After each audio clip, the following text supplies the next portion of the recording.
Okay, cool. There we go. I think. Yeah. Okay.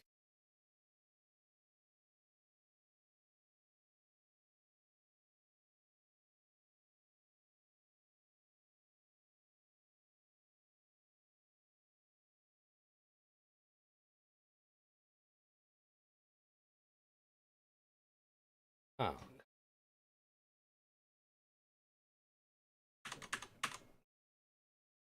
there we go.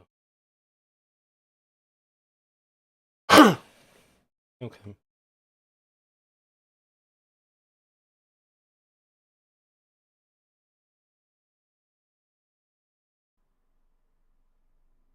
I guess it's kind of true in the streaming world, but I always get the impression that like if I'm not moving forward, I'm kind of falling behind. Yeah. Um, and you're missing out. Okay. I'm gonna rewind it just from where I was. It's really fun for me. Hire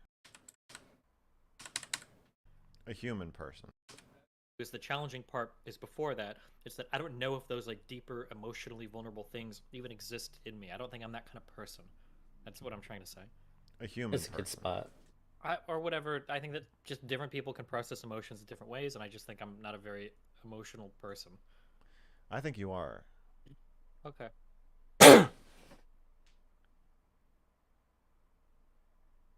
Well, we can't. There's no, we can't really. I don't know how we resolve disagreements over who I think I am, but I don't know if we have to. okay. Well, Pretty agreeable. Could you retire? and live off of my money, or Yeah. I think I could. I think so. You stream a lot. I do. I like it. It's really fun for me.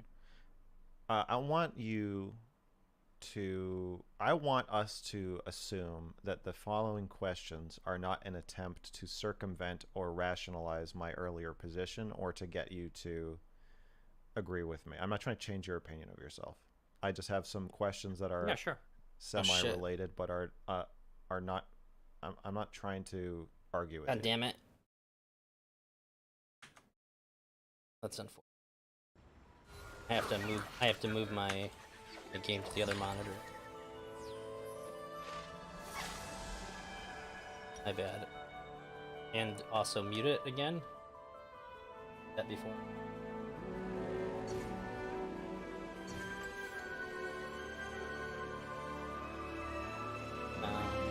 Mute.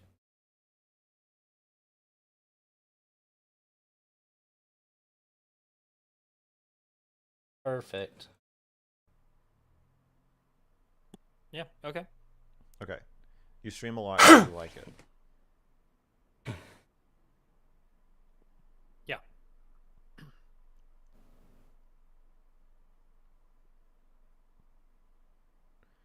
Do you think you're a workaholic?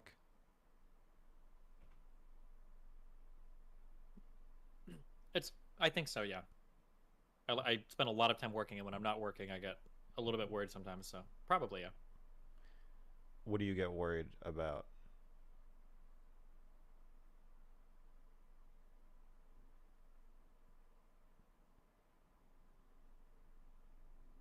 I guess it's kind of true in the streaming world, but I always get the impression that like if I'm not moving forward, I'm kind of falling behind. Yeah. Um, and you're missing out on a lot of potentially big events if you're Yeah. not like constantly in tune or whatever. I mean, I could probably go with that. I mean, like sometimes I've taken vacations and I've chilled on streaming for a bit, so I mean, I can do it. But I really enjoy working and prefer to do it. My friend was trying to get me to take a day off, and I said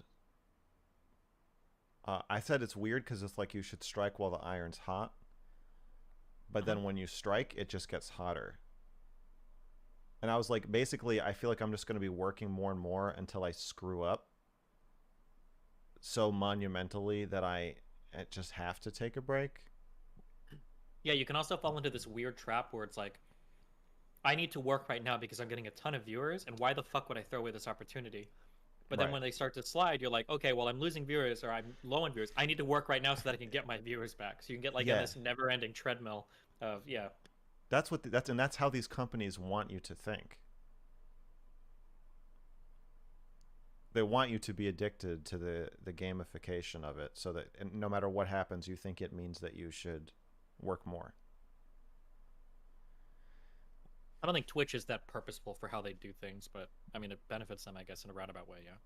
I mean, they've got those bars and graphs that are so nice to look at. All those exclamation points. True.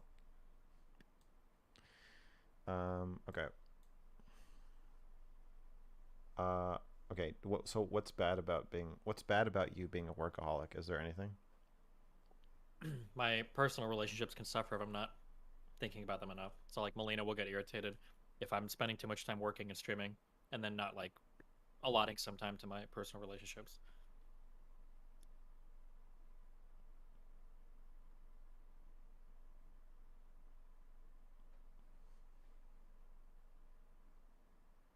Do you play any other games other than League? Usually like resource management games. Sometimes I'll play like single player games. Just depends on what's going on. Like what?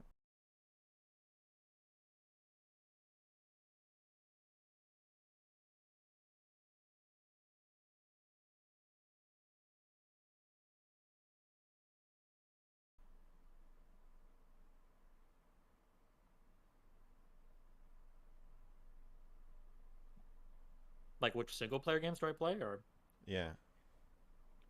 mm, I guess growing up I played a lot of like JRPGs. These days it'll be whatever I guess a really popular game that I should play, I guess. So like I played through The Witcher 3. I probably should have played God of War, but I didn't. I need to play The Last of Us 2. I played The Last of Us 1. I'm a I don't big know, fan whatever of like Last of Us too. okay. Yeah, whatever the I guess whatever's like popping at that point in time, yeah. I played through Cyberpunk. Oh god, yeah. Last of Us 2 is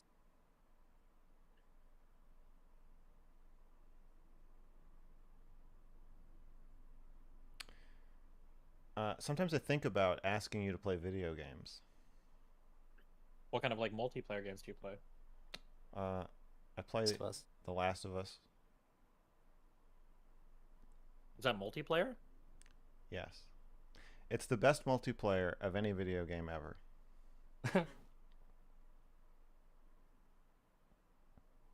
Uh, okay, I don't believe you, but It is. Objectively, it is the best multiplayer of any video game ever.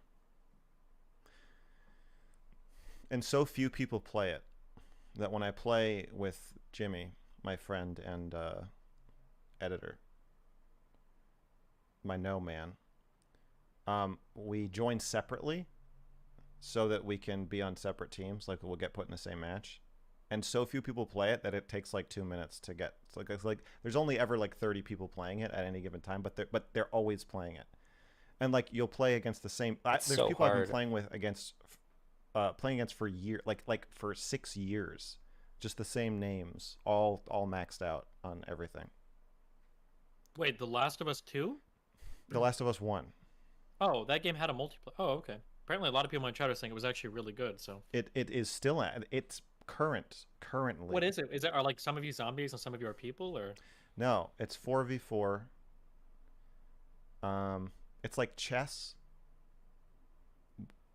You have to think very strategically. Like if you walk into a room and there's two true. people in the room, like you're gonna die 100%. There's nothing you can do. There's no quick scope in your way out of anything. And it's incredibly brutal and gory. Like I think it's the most violent multiplayer of any probably mainstream game that I've ever seen. okay, interesting.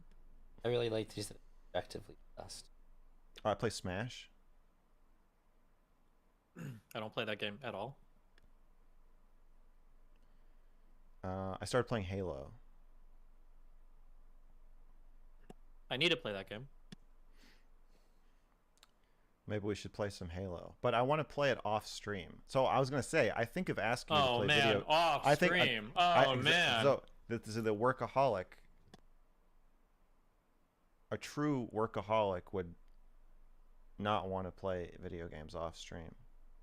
Already said he. This is like free money just on the floor. Why would you do that? Because life isn't all about money. You're killing like 3 birds with 1 stone by doing that, though. No. No. That's how workaholics think. You just think, well, I could just flip the camera on and be working at the same time. But it's not really Exactly. the same. But if we just play Halo like for fun, I mean, I can still play can for fun on stream. No. no, not really. No. I don't think so. Streaming is fun, but it's not it's like camming. Like I like jerking off, and sometimes I like filming it, but it's not the same thing. You know? I understand what you're saying. If you're trying to get me to play games off stream, that's a It's a big monumentally tall it's a order. it's a big step, I know. So I haven't asked you, but I'm asking you now. I think we should play video games together off stream sometime.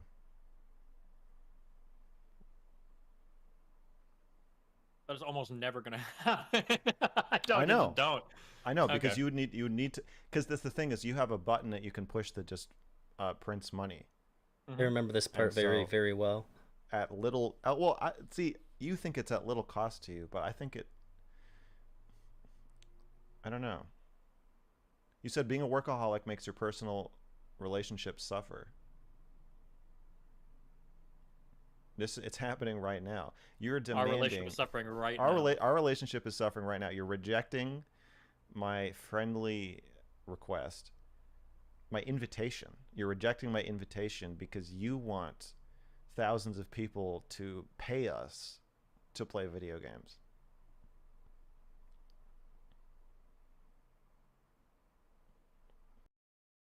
I genuinely wonder who's more off-put by this interaction between the two. Seems like they're both very off-put by this. If you want to play video games off stream with me, your best chance is when I do my next Rust server. Sometimes I'll play that off stream because if I stream it, people will fuck with me. That's your best. That's your best shot. All right, I'm in. We can do it on your terms, Steven. That's Well, are fine. you good at like Rust? Have you ever played before? Are you good at shooters? I'm good at video games. Okay, you have to qualify that because I was a professional video game player. Okay, so I am good at video games. What do you mean when you say you're good at video games? Uh, I'm pretty good at video games. I don't know. Although I'll say I haven't played with a keyboard and mouse since high school. But I feel like I could pick it back up. Yeah, just seeing some people in here. On both. I don't think you can like anything on Kick, but if you want to follow me, I appreciate it. I just started. It's like my 3rd Kick stream ever. I assume it helps out pretty good, but Kick's pretty good at throwing me people anyway. Okay, maybe you could. I'm not that good at shooters, so Oh, but like it on YouTube, please. So you want I have to do I have to try out? Is that what you're saying? yeah, we'd have to try out. We'd be playing some Halo or something. See how good you are. You know? Okay. I'm happy to try out. Okay. 1v1 me, bro. Yeah, we'll do it. Okay.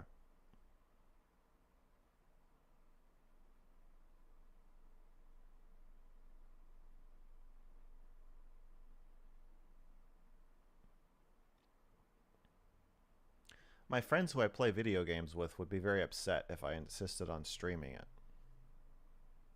Well, I mean, they're not public people. I could understand that. Yeah. You are not acknowledging that allowing the masses to participate and pay you drastically changes the nature of what you're doing. It doesn't for me, but I understand why you think it might. Okay. I accept the dead end. Okay.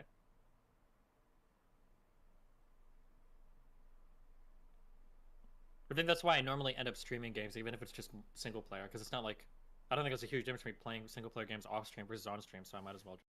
I think mrgirl is more Destiny. It. So strange look these old nostalgic vibes. Yeah, I think so too. Why not ask Max? Just seen you. Um. Oh shit! Is it? Oh, you know what? How's that? Is that better? Had to have it. Hopefully that. Or maybe that's just move it in a little bit more. Oh wait, no. I see. Check something. That'll probably do. I could probably move it back some. Still not better? Still cutting in and out?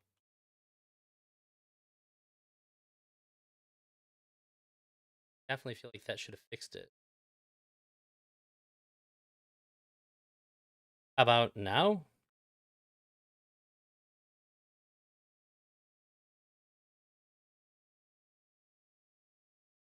Maybe? Okay.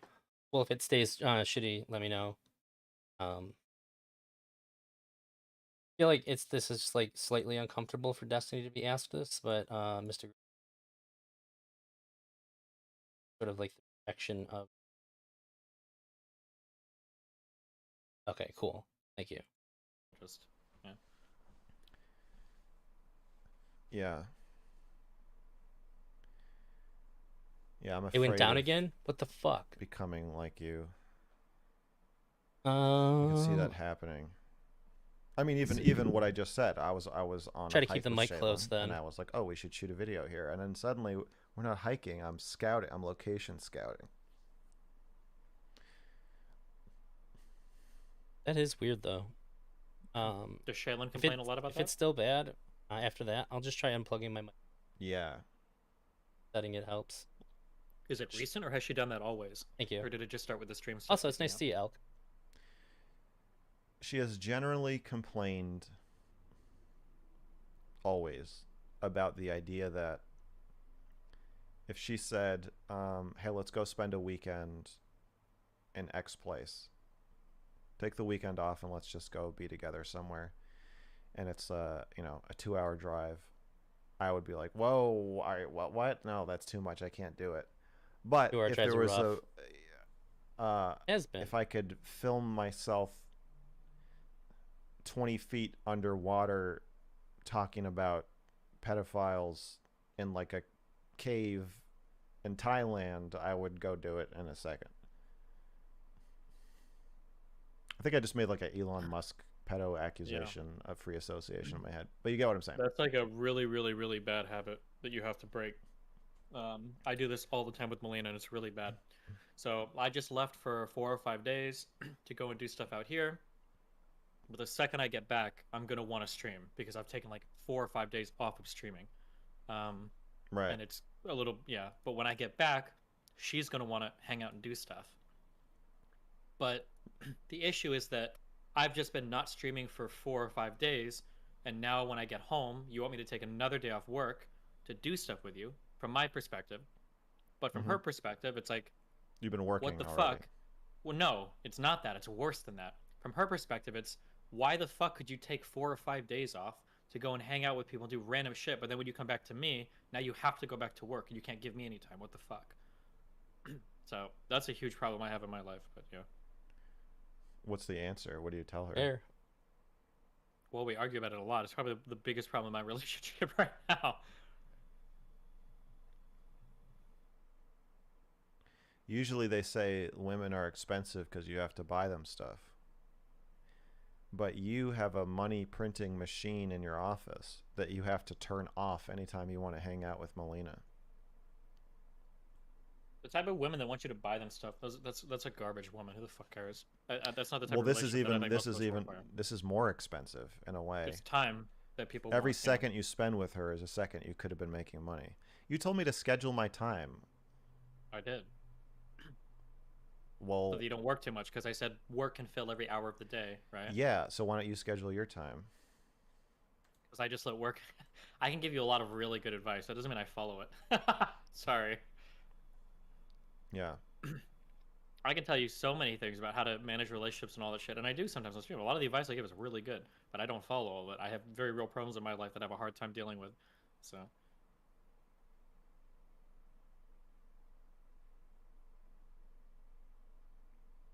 I think you should schedule your time. Um, yeah. We have scheduled blocks of every day that we spend together. How do you like that? I like it. I don't stream as much as you though. Yeah, but you could be working on video stuff or other stuff as well, right? Yes, yes, and I usually am. But it's easier to stop and start. What do you do during It your scheduled time? And are you entertained while you're doing it? with her, Mm-hmm. fight. But like, you schedule time to just fight every day? Well, no, we schedule time to spend together, and often we end up fighting, or we watch stuff, we eat, talk, we go on walks. We're like a 60-year-old couple. Okay.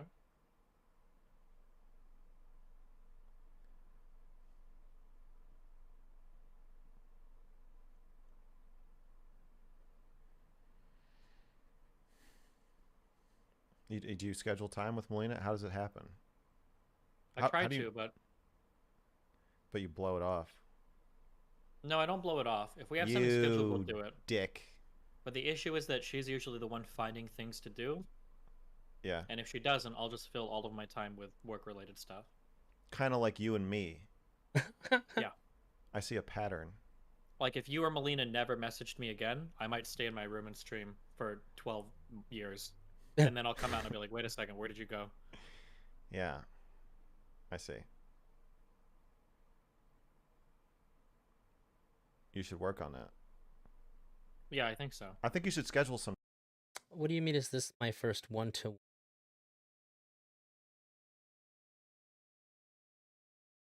Do you mean of reviewing them like one on talking?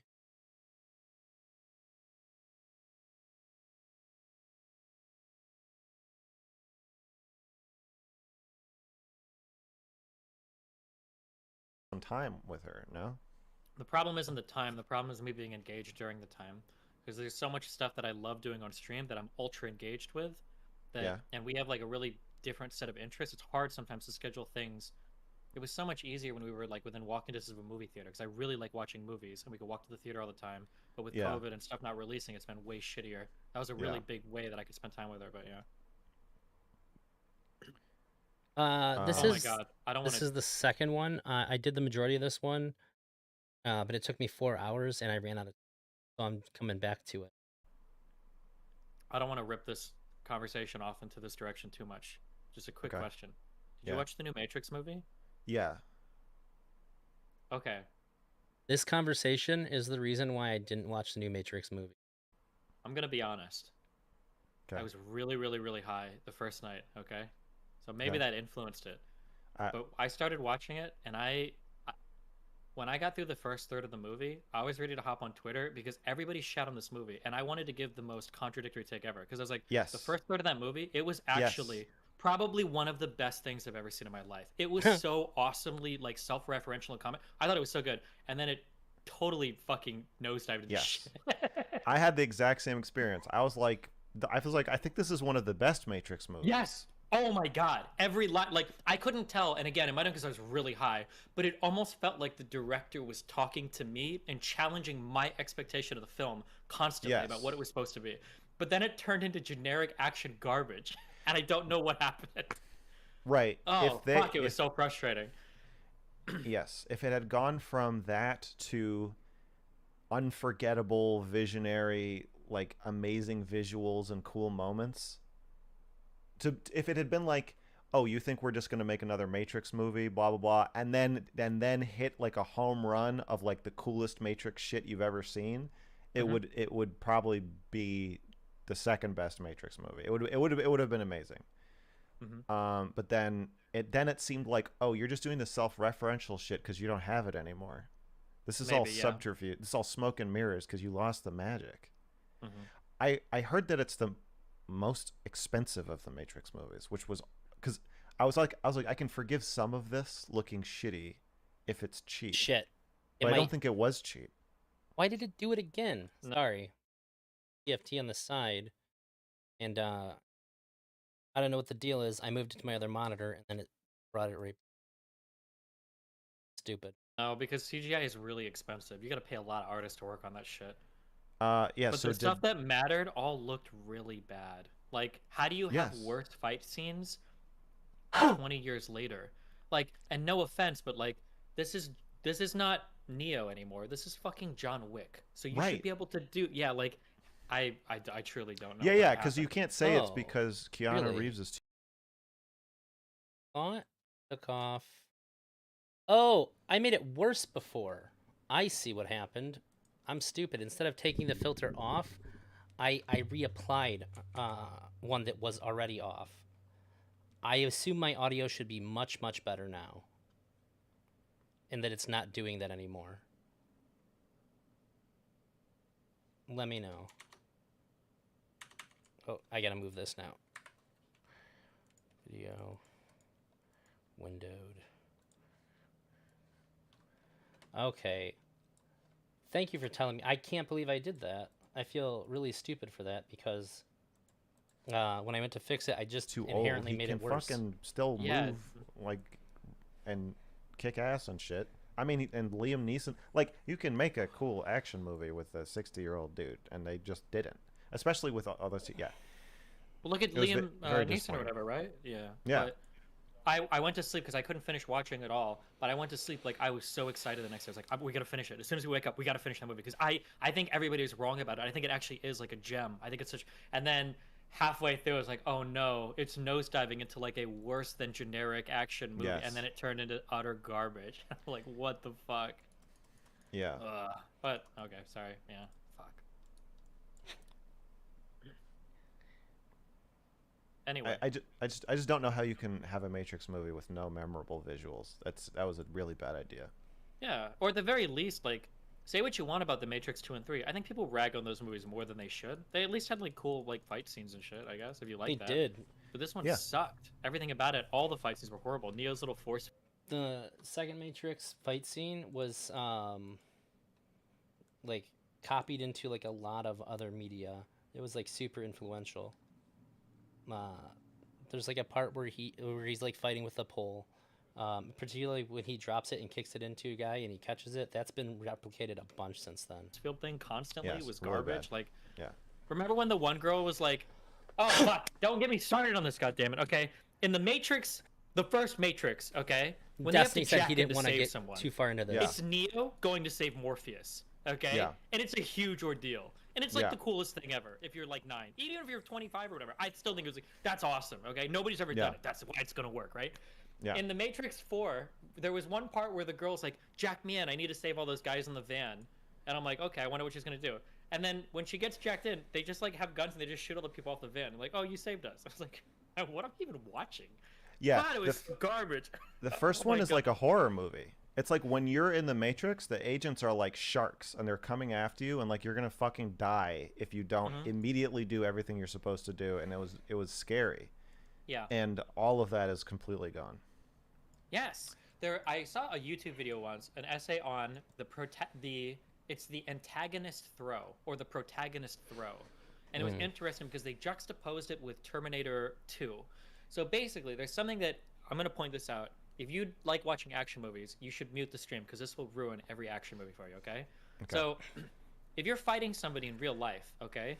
If you can kill that person, when you get your hands on them, the last thing you're going to do is just throw them somewhere. Right, you're just gonna because- kill them. Yes. Yeah, you're exactly. going to kill them, right? Now, in Terminator 2, the scary thing about the robot guy was when he got near people, they died. They killed Yes, them there's instantly. no fucking around. Exactly. Yeah. Same thing with the agents. If an agent is near you, you're fucked. They're going to capture Right. you or kill you. You're just fucked. Right. And they do this thing more in movies now where they just throw kind of like you. they throw you They throw you around or they around. shoot at you and you miss. And yeah, what you were talking about, like that drama with the agents. And honestly, I don't know if you could have done it any better than the first Matrix. The drama with the agents was just so bad, and everybody seemed kind of invulnerable, and everything was like so lame and like, Yeah. fuck.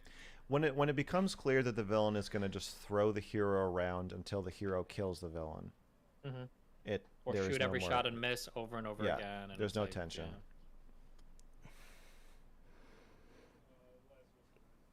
That's why all the good stuff kills important people in the beginning, so that way Yeah. you don't feel any Yeah. confidence that the people you like are gonna make it. Okay, so you don't go to movies anymore. Well, because there haven't been very many coming out. They're starting to again, though. I want to see Scream 5, but Yeah. That was good. Surprisingly, Um, I thought it was gonna be bad. okay, so what do you mean when you say you're not engaged when you're hanging out with Melina? You're it's just you hard not to let my mind wander to things I could do that are like so much more like critically you challenging, or yeah, I you need to really be liked the doing like second three Matrix things at movie. the same time at all times. yeah. Now there are some Like things a that I do with lot. Melina that are a lot of fun. So like we've gone like diving before, like water related stuff is super fun. There are a few things that are really fun, but I can't go on a walk or hike. I can't do that. What happens? I have to do something. It just What happens if you don't? just get really bored. I'm just walking. It's really Just difficult. bored? Yeah. How do you experience that? I feel like I want to be doing something else. I feel like I'm wasting my time. Do you get like mad or like anxious? I don't get mad. Maybe anxious, I guess, if I'm like tapping my foot or something. I don't know, but it just feels like I should be doing like at least two other things. Like I could either be on my phone thinking, or I could do on my phone doing something like emails or Discord messages. I could be listening to a podcast. Like there's like I feel I that. don't mind going to the gym. That's like an active thing. Like I'll spend my 2 hours or hour and a half at the gym, and that's like fun. Yeah. But I don't fully remember the Okay, first Matrix movie. would you first say experience. it's fair to say that you have trouble sitting with yourself? I can do it if I need to. Like if I have something to think about, I can do it. So I really like long drives, and I like to or if there's something that I really need to introspect on, if there's been some challenging shit, I can spend some time with myself just thinking about things. But But as if I a don't have general anything like day to day, if I don't have anything purposeful to dwell on, then I hate just sitting there doing nothing. It just feels like a waste of my time.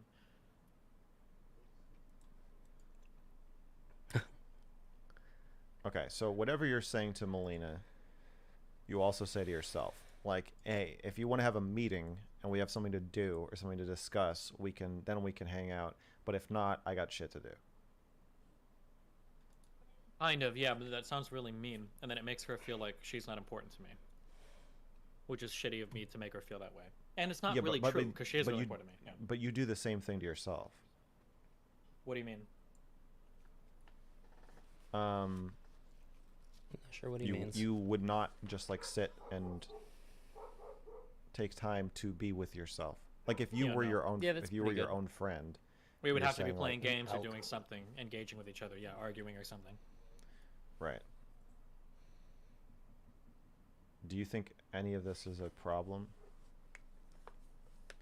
Probably, but it's pretty fundamental. So It's such a big problem that we might as well not call it a problem.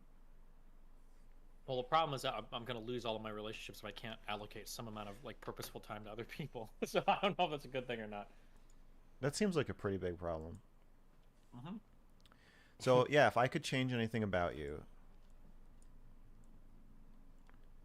and maybe I can, uh, I would change being more in touch with your feelings, so that you might be able to sit with them and or yourself and or Melina and or me, um, more like, I guess, intimately. It's not like a sit with your feelings thing. Like, if we want to do some intimate experience like that, I mean, I can do that, especially with drugs, or if we're gonna drink, which is a drug. Well, I yeah, guess. my sense is that you want to be distracted. No, And I know that's not I how know you that see people it. say that. No, and Yeah, I I know, think you want to be distracted from your feelings, but you think you're just bored. I understand your desire to say that. Yeah, But thank there's you. nothing I can do I to don't believe convince in you out of it. boredom. I don't Yeah, I believe in know. boredom. I'm comfortable sitting with Hmm. my feelings. Like I can sit with myself and be chill. But the problem is Oh, I there's love other Cube. things I'd rather do. That's a great one. I understand that. And you They made a third understand one. why I said what I I said. didn't see till this year. Yeah, because you're looking for some deep, sad part of me that is just like dying to come out. Some child that's yearning for attention and warmth. Yeah. Yeah, that's not the case.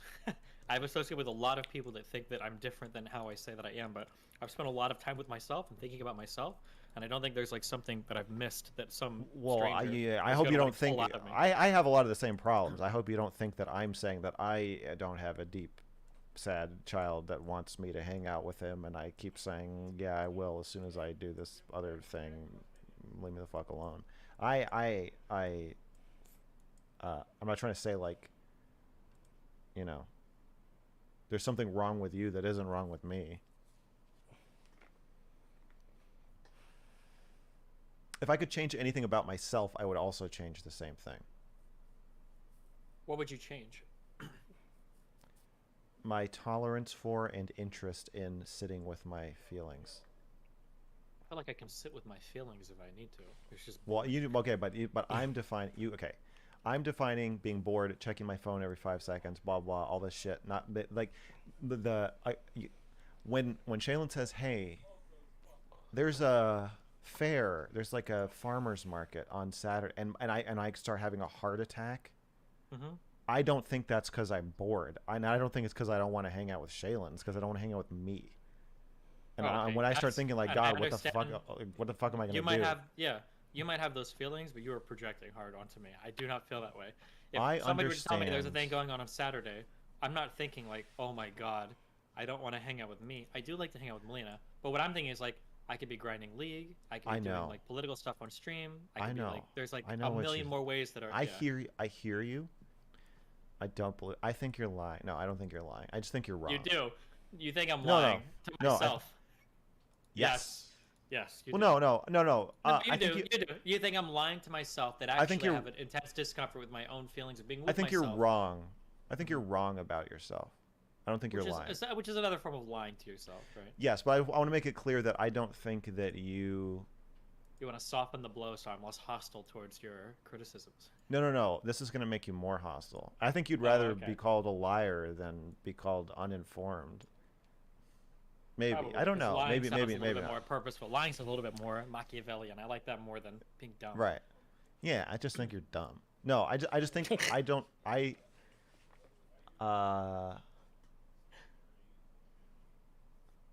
I don't if what I'm saying is true, I just don't think you're aware of it. I don't think you're dumb or lying. I just don't think you're aware of it. You're unaware. You're confused. That's what it is. Okay. Sounds a lot like being called dumb.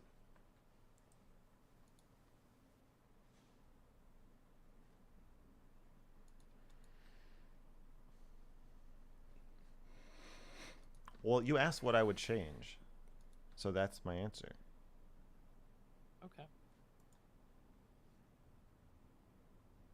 I just want what's best for you. Think so? Or do you want me to be the best version of myself I can be for you? Because all of this was framed initially through me reaching out to you spontaneously to play games offline. You say that like it's the most disgusting thing you've ever said. No, I want what's best for you. Okay. Hmm. I And feel like yeah, you think I'm projecting or selfish? there's more tension between them than either of them are letting on with this. Um, it kind of feels like some of Destiny's answers aren't necessarily to Mr. Grill because he knows he won't believe him, so he's just kind of like saying it to chat. It's more or less like reassuring the people watching, like, I'm not actually like that. Because he knows he can't convince Mr. Grill of this. So I guess the next best thing would just be like, hey, everybody, I know he thinks that, but it's not. That's not really how I am. I think that what you're saying makes sense, and I would probably say it to most people that gave the answers that I give, so I don't blame you for doing it. Oh, that makes me think that even more now. You think I'm confused? About the You. internal workings of my mind, I would Yeah. say so. But I mean, you don't know me very much, so I don't blame you. Oh, that's what you think. Listen, I've done a lot of drugs, okay? Done a lot of exploring of my I know. of the inner workings of my mind, all right? I I've know seen you what's have. in there, all right?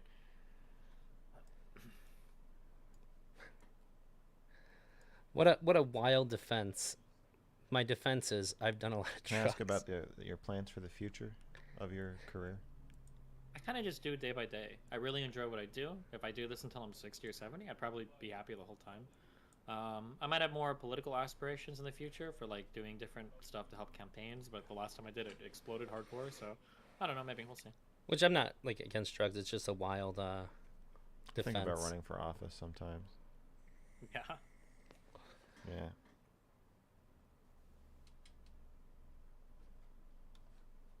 Be Something local. It would be entertaining. Yeah, something local. Some council. Some board. You ever think about that? A little bit, very briefly, and then I realized the pay sucks, the job sucks, and I'd rather do streaming stuff. That's all pretty fair. Pretty hard to beat. Yeah, I'd say so.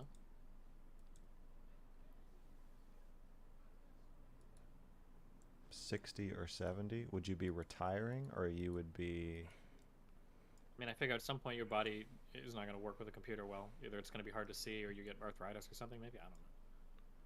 I don't think you'll have to sit to stream at that point. I think you'll be able to...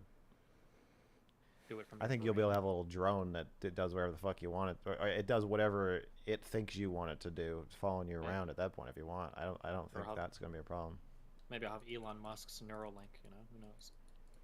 Oh man, I want that.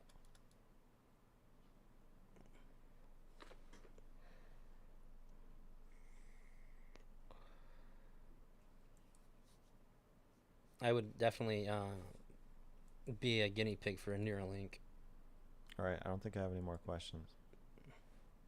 Okay. That shit sounds like the Is coolest. there any topic that you feel like we didn't get to or should go back to? I guess downside would be it might be harder to get the upgrades. I don't know. Do you think so? What does chat think?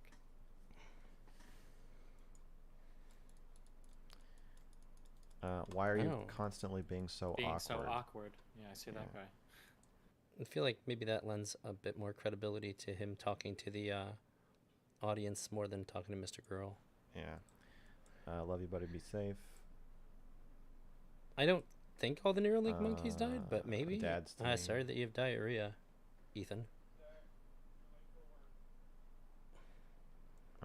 Ask him about Anna.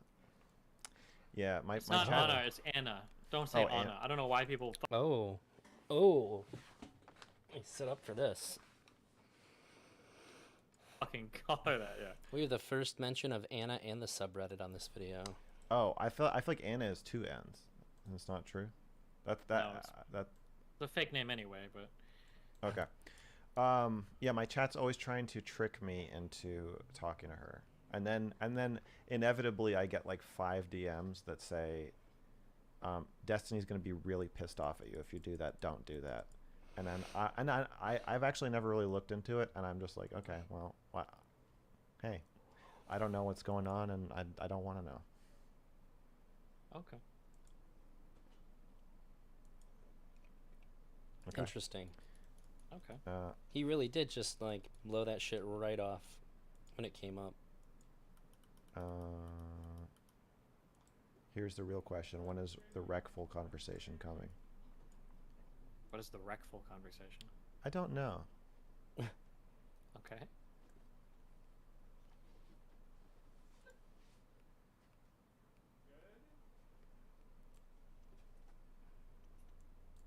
I don't know where this is at in the timeline for the Dr. K stuff. Recful is the topic that Well, I guess earlier in this he said that he was going to attack Dr. K. we talked about the least. His exact words. Okay. Does that mean you'd like to explore it more, or I'm very I'm worried about exploring it more. why, or in what way? What worries you? It's a sore subject Well, you? Why? for you Why would it be a sore subject for me? because it's upsetting. Why? It's not like I pushed him. What do you mean? That's not what I meant. There are so many things that have happened in my life. I'm totally fine talking about whatever you want to talk about. But you don't believe me when I say that. No, Yeah, I don't believe because you when you think, say you're totally fine, because you always say you're totally fine. If ever once you yeah. said I'm not totally fine, then I would fucking believe all the other times. But you never said it, and you're never going to. Maybe. I don't know how to. Yeah, I guess that's a big problem I have. When you see that I intersect with women that end up getting weird delusions about me, it's because of this. It's because people think that no, you must be lying about this, or oh, you are this way, and I'm not. I'm totally honest with who I am. Why the fuck would I lie? Why? Okay, let's explore this. Why would I lie to you about whether or not I'm adversely affected by something that happened in my past? I don't think you're lying. Okay, you think I'm engaged in a level of self-deception then? I just think you're a bit disconnected from your feelings. Okay, I mean, I'm sad Probably. he's dead. Like, I wish he was still somebody I could talk to. It's not like I'm not like, oh, it's cool that he's gone. Like that makes me feel better about it or something. Like I'm not. I don't lie to myself about it, I know what the point of contention is. Is it a sensitive subject? No, I don't think so at all. I know. That's why I'm afraid to talk about it with you. Why would that make you afraid to talk about it? Because I feel like it has to be. And if you're going to say it's not, then I feel like you are just letting us slash away at your insides, and that's I don't want to do that. Why would I endure that? Why would I subject myself? Because you can't feel it. But then what is the? Okay, well that's how you feel. Destiny just got really upset with Cat. You're the meme. I'm an empath. Yes. I can tell what you're feeling simply by deciding that you're feeling that way. Yeah. Okay. No, I'm scared. That's what you're feeling. Out of an abundance of caution. Why? If we're going to talk about it, I want to talk about it very carefully. I'm the only person that you're going to be able to talk to on this platform that can navigate these types of topics without getting severely emotionally distraught over it. But what I'm concerned about is not that that's because you're so good at maneuvering that you don't get cuts. I'm concerned that you just don't feel it. So you may be drenched in blood by the end of the conversation, but you just won't care or know. How can you? How would you make that? How would you ascertain that? I don't know. I don't know that I can. But the problem is I don't know that you can either. That's what concerns me. I don't think you know what you're feeling, and I also don't really know what you're feeling. I'm just guessing. So then it's like, I feel like we're flying blind. Okay. All right. Is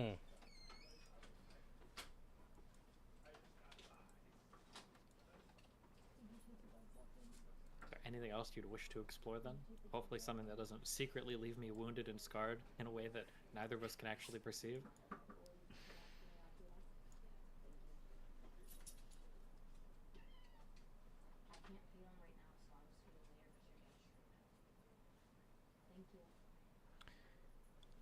What? Do you have a mission statement for your channel? Oh. Fuck no. But I generally have one. I just like conversations to be as fact-based as possible. So when I engage in politics, I want people to be factually correct what they're talking about. And then the second point is, I wish that people could understand each other's positions a little bit better. So have a little bit more empathy for how other people think instead of just ascribing the worst possible intention to whatever they think. And you want to create that? Yeah, people that do that, yeah. You want to make people more empathetic towards each other? I guess, or at least understanding of each other, yeah. Maybe not empathetic, but at least have an understanding. And an intellectual understanding, at least. You don't have to be empathetic, but that'd probably be the best if you could. Yeah, I think so. Hi, lady. Mm-hmm. That's the same as mine. Uh-huh.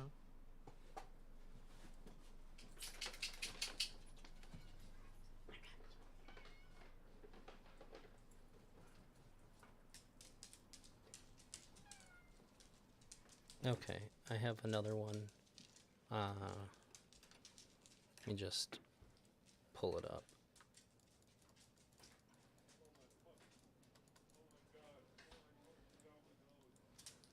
I had two videos that were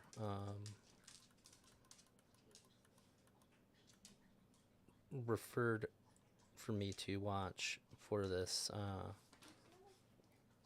to revive my understanding of how all this went down.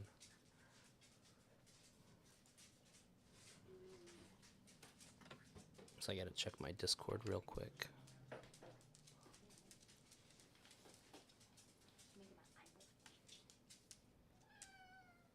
There it is.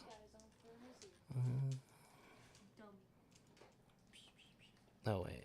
Well, actually, I guess there's 3. Funny enough, one of them that You was said I sent was to me wrong. was a conversation that Benny and I had with Destiny. In public. Okay, sure. And so now I'm here.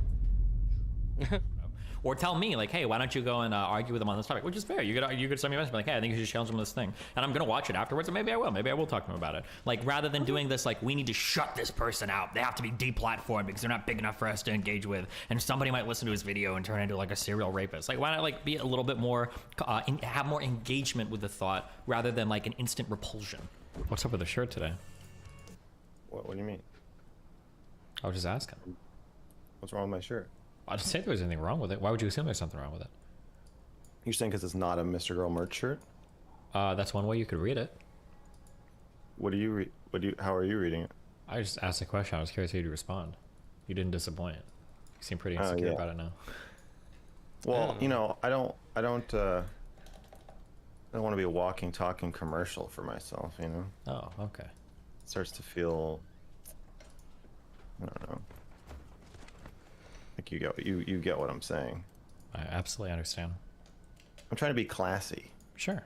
You don't want to be constantly self-promoting. Make sure to like and subscribe on twitch.tv and youtube.com/destiny, by the way. But yeah, what do you want to talk about today? What are we talking about today? I think, well, there's a few things I want to talk about. Okay. I want to, well, first I have to, it's okay, cool. All right, I'm going to start streaming. Oh, wait, no. Yeah, I'm very bad at this. First, I want to talk about our relationship. Okay. Gotcha. Because I like checking in with you, you know? Yeah, for sure.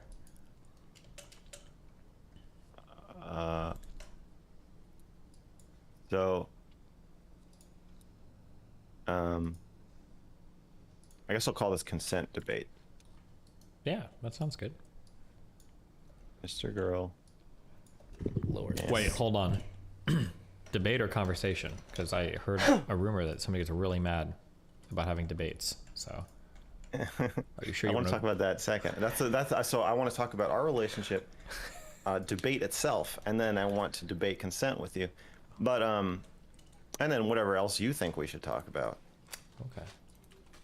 Okay. I'll capitalize your name. Thank you.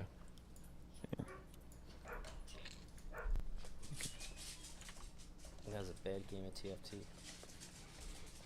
What year was this from? That's a good question. I guess 2022. This is 1 year ago, so yeah.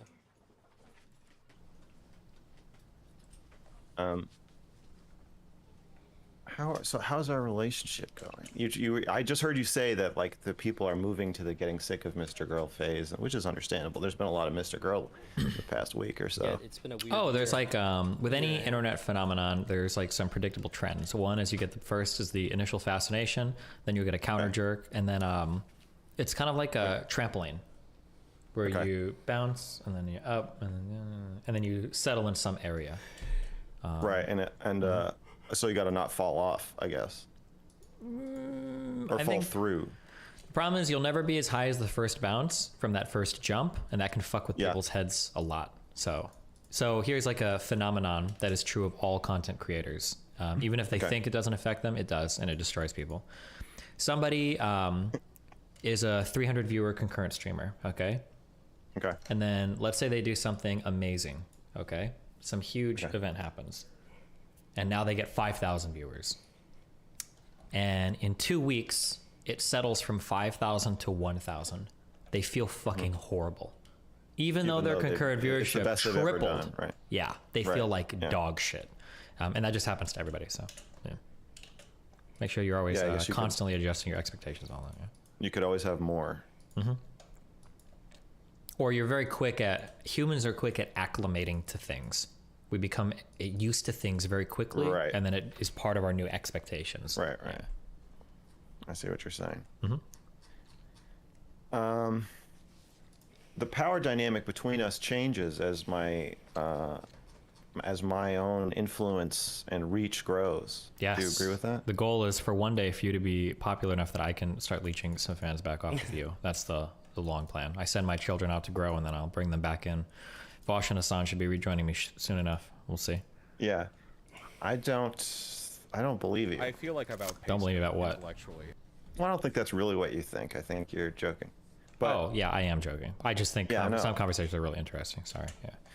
Right. So it's a mutually beneficial relation. So at first, the first time I came on, you had very much air of like, okay, what boring thing is this idiot gonna say? I don't know why, but it feels like this one happened before the last one that we watched. Oh, this was January 2022. Okay, this is almost 2 years ago. I'm just gonna check the last one real quick. Where'd you get that from? I had it at work. Oh, I okay. got 2 coffees today. One from a client who wanted to buy us coffee, and one from Corinne. Okay, I was like, why is it still cold? That makes sense. You had it in the fridge at work. Why can't I just go back? I thought Oh, I did open up a new one, didn't I?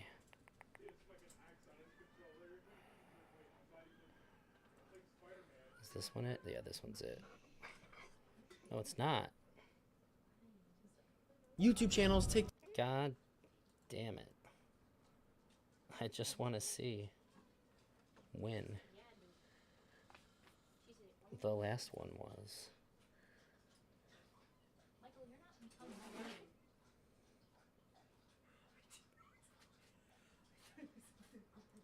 My problem with that. Oh, okay, this one happened 20 days before. Oh, this one was prior. Okay. Interesting. When the person sent them to me, I said, what would be the best order to watch these in? And are they in the same, like, are they chronologically in that order? And they said, yeah. And I just checked. I didn't fuck that up.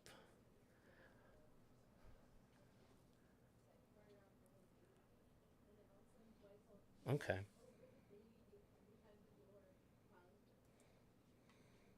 I'm gonna keep my eye out for when they're looking at chat. Like, cause that's like kind of what you're used to. Oh yeah, Mr. Grill, on the last one and this one did not ask if they were going to be looking at chat in the beginning.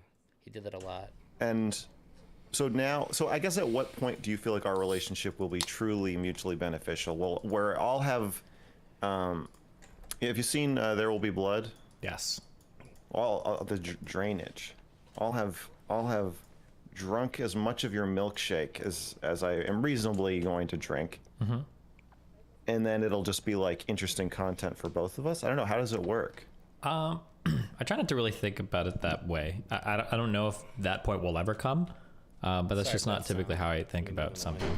If somebody's interesting, they're interesting. I'm not trying to think of like what other ways can I grow off the back of that typically. I opened up Magic. I'm done with TFT, so it might pop up over the screen. If it does, I'll move it quickly. Well, I'm only thinking about it because I want us to be colleagues. You know. Well, I mean, But as feel long like as you're it's gonna take streaming- a long time for me to get there. Well, I mean, technically, Mr. Girl gives me massive Jeff Goldblum vibes. I wonder if that person still feels if that. I was to adopt that point of view, I would have no colleagues except for Vosh and Hassan, because technically everybody else is I like got an order banned of for telling the magnitude truth. beneath me, right? It's not Beneath my is a fault bad if mods word, don't but see it. I've been watching since I know, the but begging I feel please like unban. that's Thanks. that kind of sucks. Sorry for that. well, then grow really big, I guess. But it's not. I mean, I don't think about it that way. So if it sucks for you because that's how you're thinking about it. But I don't. It doesn't bother me. I'm okay with that.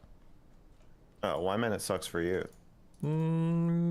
If I focused on it, maybe. But no, I think I'm happy with like hanging out with people. Well, and doing things. I'm not trying to bring your focus to it if you don't want to.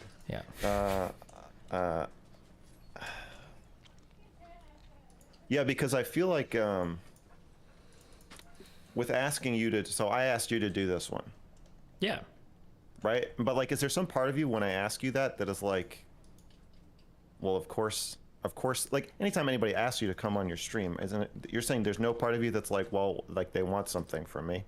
Of course they want something from me. Yeah, of course I think about that. But my concern is always just like, do I think it's gonna be interesting? Like every single person that invites me to any panel or interview ever in this space has a huge amount to gain off of me. But I don't like think about it that way. I just think like, am I interested in the topic? Like I got into this. Not only is that super true, but I was watching a YouTube video of Zonius today about is Tom a sex pest? It seems like he's not. And it sort of sunk in today how many people just reference what Destiny thinks or how Destiny feels about it in a conversation that he's like not like necessarily important in. Like it feels like everyone in this space is so hyper focused on what he thinks or how he feels about the given thing. It's kind of weird to me. This stuff because despite the fact that like I think about that stuff, but I feel like it would be weird to bring it up in a conversation with somebody else. Genuinely love shouting at people, and I'll still do it because I genuinely like it's just I just enjoy doing it. Like there are times when I'm not streaming at night and people will catch me because I'll hear something stupid on a panel and I'll have to jump on and argue with somebody because I like doing that. And even without streaming, it's something I enjoy doing. I like it. It's fun for me. Yeah, if you're inviting yourself on the panel, I think that makes more sense because then you're not. There's no way you're going to feel used by that. Yeah, but even if people are using me, it's not something I really care that much about. I don't know. If it was to my detriment, then we have a huge problem. But if it's something that I enjoy, I'm like, yeah, that's fine. Fuck it. Okay. I gotta wait 30 minutes. Okay, because I feel like if I don't ask you to come on your stream, then that also could make you feel used. I feel like whatever I do, I could make you feel used. Because if I don't ask you, then it's like, oh, you already got the huge boost. And now, like, every time I come on your stream, in terms of, like, numbers and subscribers and stuff, it's diminishing returns. Because the people who watch your streams already know who I am. And, like, they've probably made up their minds. So, the person who told me to watch this, too, said when Destiny looks over in this direction, he's reading chat. At this point, if they want to watch my content or not. Mm-hmm. So from a purely money perspective, it feels, or I guess power or whatever. I feel. And I would say this person probably knows Destiny and his content even better than I know Mr. Girl's content. Like I could give you the appearance that I'm a user either way, and I'm dealing with it on the other end too, where like, obviously I'm getting like a ton of invitations to go on people's streams, and the smaller they are, the more invitation I get. They're like a legitimate Destiny historian, not like not trying to shit on or anything, not like in the way that Dingo is, but like this guy's watched like every Destiny stream. It's on YouTube like several times and has like physical notes and stuff that he didn't do it to make content out of. He just has it. He hasn't made content out of it. Right. Sure. You think about this shit? I feel like you must think about this. I have the way that I look at the world is like very different than most people, so none of this like factors in from. This is interesting. Let me go back a minute. You think about this shit? I feel like you must think about this. Shit. I have a whole. I feel like I barely went back. Or whatever. I feel like I could give you the appearance that I'm a user either way, and I'm dealing with it on the other end too, where like, obviously I'm getting like a ton of invitations to go on people's streams, and the smaller they are, the more invitation I get. Right? Sure. You think about this shit? I feel like you must think about this. I have the way that I look at the world is like very different than most people, so none of this like factors in for me in the way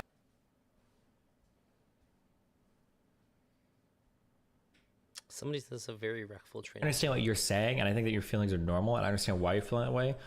So we're kind of running into the book smarts thing that you ran into a while ago, where I'm going to tell you that this is how I feel about things, but most people don't feel this way, and I have incentives to lie to you, so I ask you to trust me, like you ask your audience to trust you when you're being edgy. But I can't really convince you otherwise. Most of what you're saying, I think, is pretty normal. I think a lot of people would engage with other people that way, and a lot of people would consider that way, but I don't. It's not something I think about. If I did, I think I would have either killed myself or quit this area, because I've been like fucked over by so many. It's like a joke how many people have like gotten a huge fucking kick out of me and then like boosted the shit out of them and then never talked to me again once. When I'm trying to read Destiny's chat when he's turning to look at his chat, so I can try to figure out what he's engaging with while he's talking to Mr. Girl. They think they've made it or whatever, like it happens. So, but it Yeah, well, is you what can, it is. you can see why that's concerning to me, that this necessarily, at the moment, built-in facet of our relationship, if you thought too hard about it, you would kill yourself. You could see why I'm bringing it up.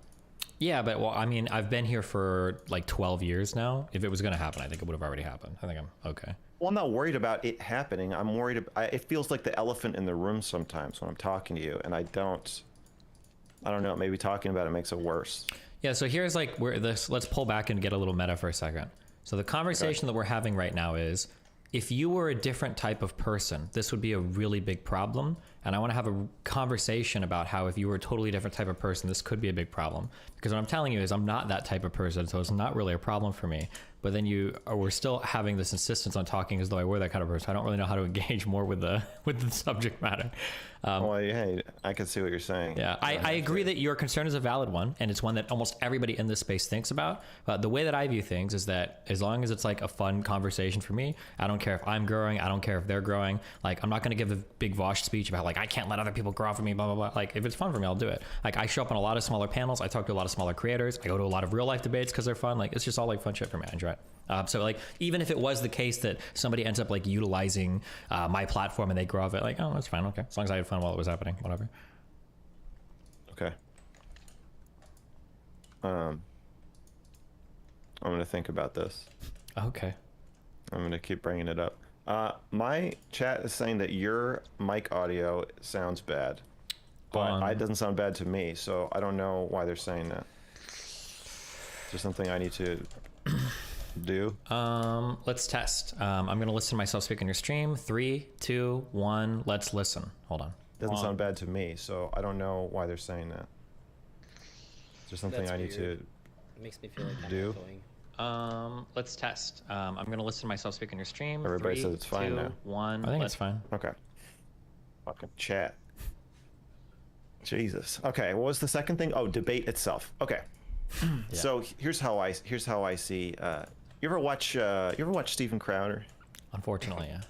Yeah. So I have a kind of obsession with Steven Crowder. Okay. I've made a few videos about him. I've said a bunch of times that he's my arch nemesis. Change My Mind, where we rationalize our positions on controversial topics. For this installment, we set up shop in Austin, Texas to discuss. Well, it's not what Change My Mind is. Change My Mind is you upset people who you think are dumber than you, and sometimes are, for money. Facts don't care about your feelings, and neither do I. I'm open to changing my mind. Are you? I'm a comedian. I'm a writer. I'm a centrist.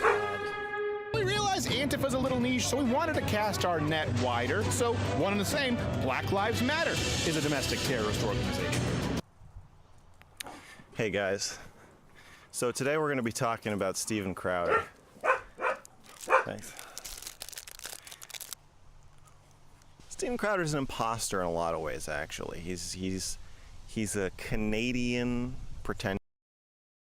I would say there is basically no chance of a reconciliation happening. I think that Destiny, if not would be, is open to that, but I think that Mr. Girl is fully not for that. I think he would see it as like a violation of his own ethics regarding Destiny. So I could not imagine that happening. Pretending to be deeply American and patriotic. He's gay, pretending to be straight. And today we're going to talk about how he's a fucking idiot. Like, I can't even imagine how that how could that first conversation, like if Mr. Girl came back into the Destiny orbit, how could that even go? They'd have to talk about it, and I can't imagine that being anything but just like a fucking nightmare. It would be it would be uncomfortable for both of them, and it would be so uncomfortable to watch. Pretending to... I would watch it. Don't get me wrong. I'd watch it 3 or 4 times. but I think I would have the most tremendous amount of like secondhand embarrassment. Be a smart No person. problem. He's my nemesis, and I'm his. I have to be. I'm sure he has no idea who I am, and maybe never will. But I'm fixated on Steven Crowder. He elicits something in me that that no other creator does. Maybe no other person. Wow. Yeah, he's the joke. Fun fact: Mr. Girl did defend Steven Crowder, I believe, when the surveillance footage came out. So as far as like empathy goes, it didn't impact his hatred for him didn't impact his ability to empathize with him.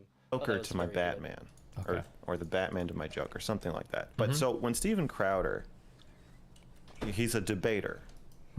In the worst sense possible, yeah. In the worst sense possible. So it's a good way to illustrate why I don't like debates, because everything I don't like is there. So what I want to bring your attention to is the binder. So if you watch the Change My Mind, it'd be a great opportunity to them to show all the other whack jobs how to grow as a human and be vulnerable.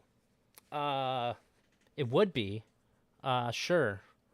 I think that Mr. Girl has already went too far down the path of basically saying like I'm not going to stream with him to like be able to do that. I think that it would be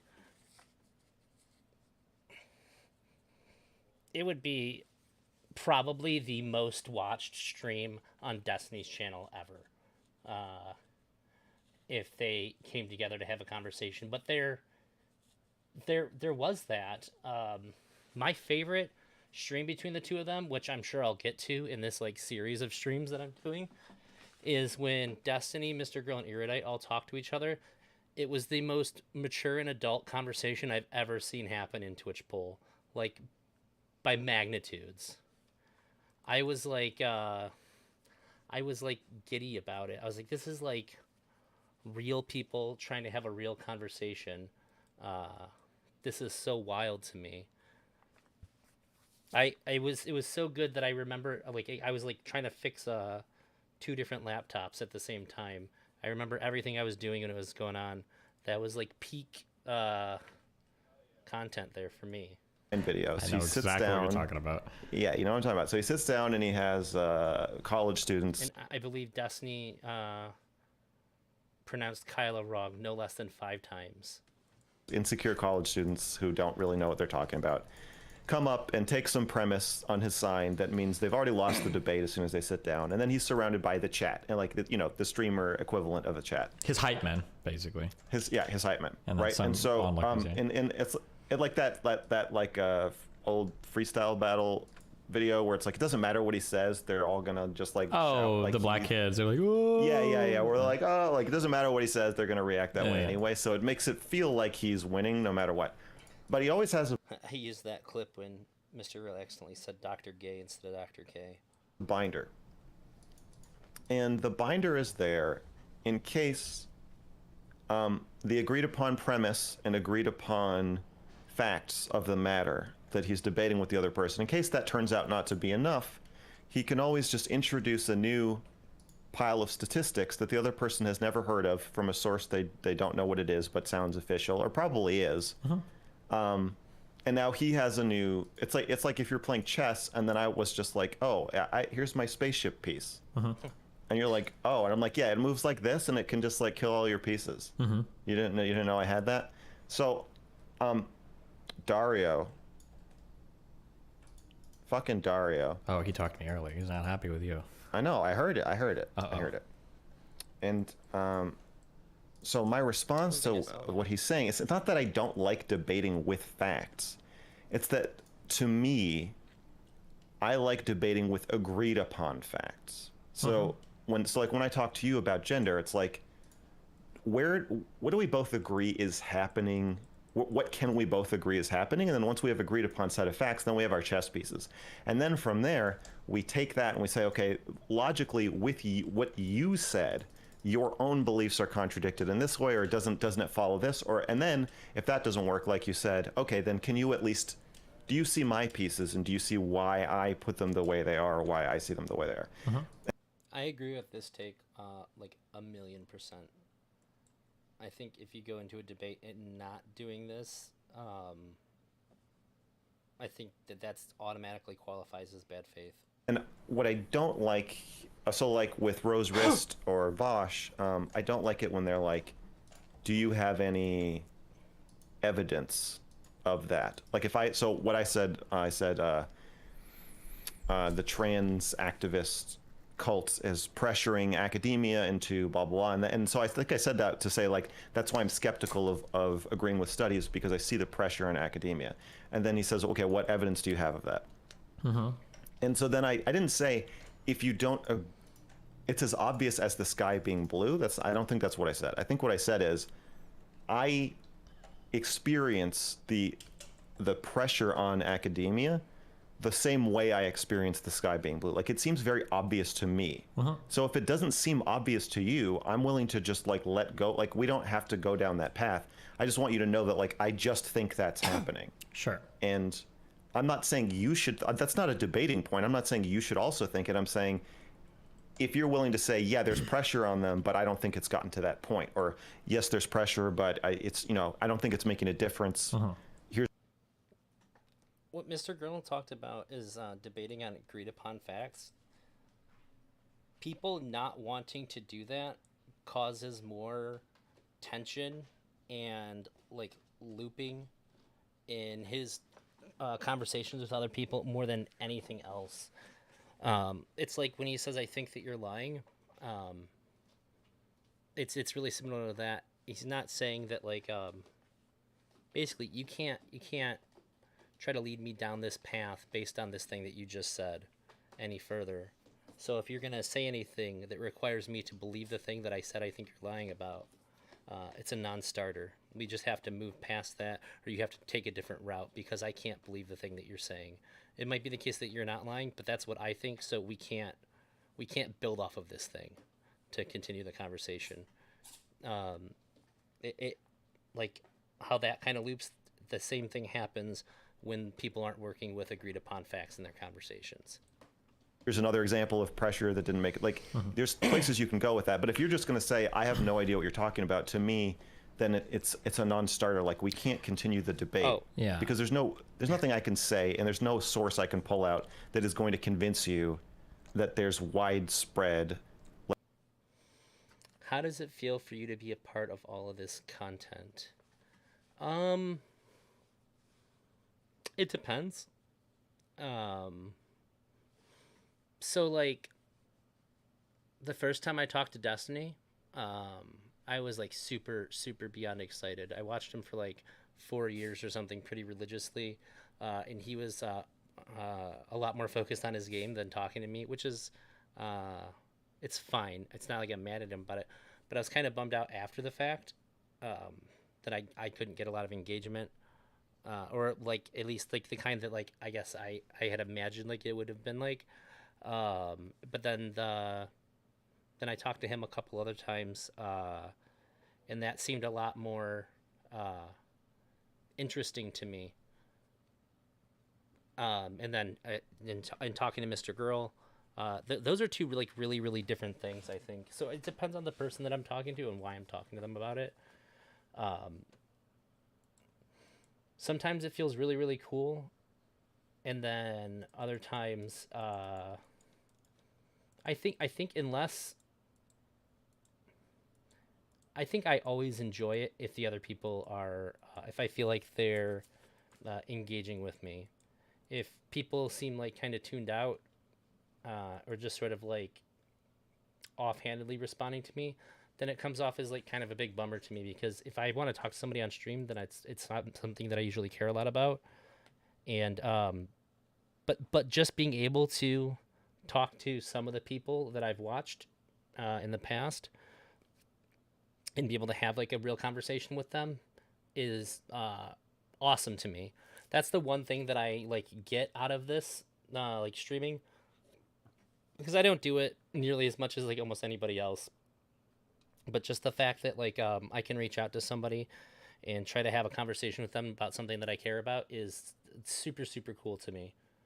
And I get a lot out of it because I can't talk to almost anybody else about this stuff because they don't engage with like Twitch poll or like online poll like I do in my real life. And so not only do these people get it, they're a part of it, and so I can reference things that just like almost nobody else is gonna get, and it's like it's really really nice for me. And also, I think the way that I communicate day to day is harder for people to like communicate back with me in like the same kind of pace and same kind of way that I talk. But people who stream a lot seem to have like a really easy time with it, and when they don't, it seems like they have the tools to allow me to like walk them through it so that so that there gets an understanding. So that I like all of those things. I just don't like it if I feel like the other person is just like humoring me or just sort of like passively engaging. Like progressive pressure on scientific or the scientists to just say things that they don't actually believe and that they're succumbing to it. Have you ever heard of the difference between validity and soundness in regards to an argument? No. That's my favorite thing that Destiny's ever made, or I guess August made it. Okay. So let's say that I give you, like what a premise, conclusion argument would be, like a syllogism, right? So maybe I could say premise one is all men are mortal. Premise two is Socrates is a man. Your conclusion is Socrates is therefore mortal, right? It's kind of like a reality show. I guess I should read it. It's interesting to think that this bubble and other adjacent bubbles are some sort of covert hidden reality show that was born out of the internet.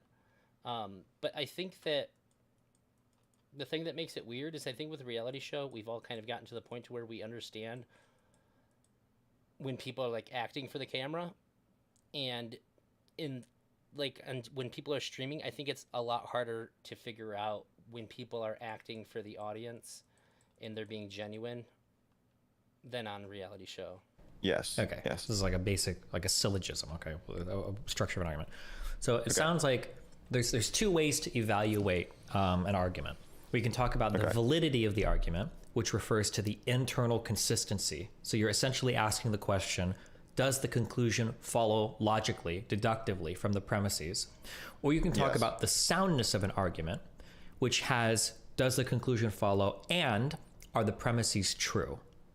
So it sounds like when you're having conversations, you're more concerned with having a conversation about deduction or the validity of an argument than trying to establish those premises themselves. Whereas a lot of people, when they argue, they want to establish and argue over the premises and then work their way towards a conclusion from there. Does that make sense? Yes. Yeah, because I don't think there's a way to, unless it's like, I mean, to me at that point it becomes an interview. Like if I'm, like when I interviewed a epidemiologist, I know that she's going to just bring information into the conversation and that I am going to agree with whatever she says.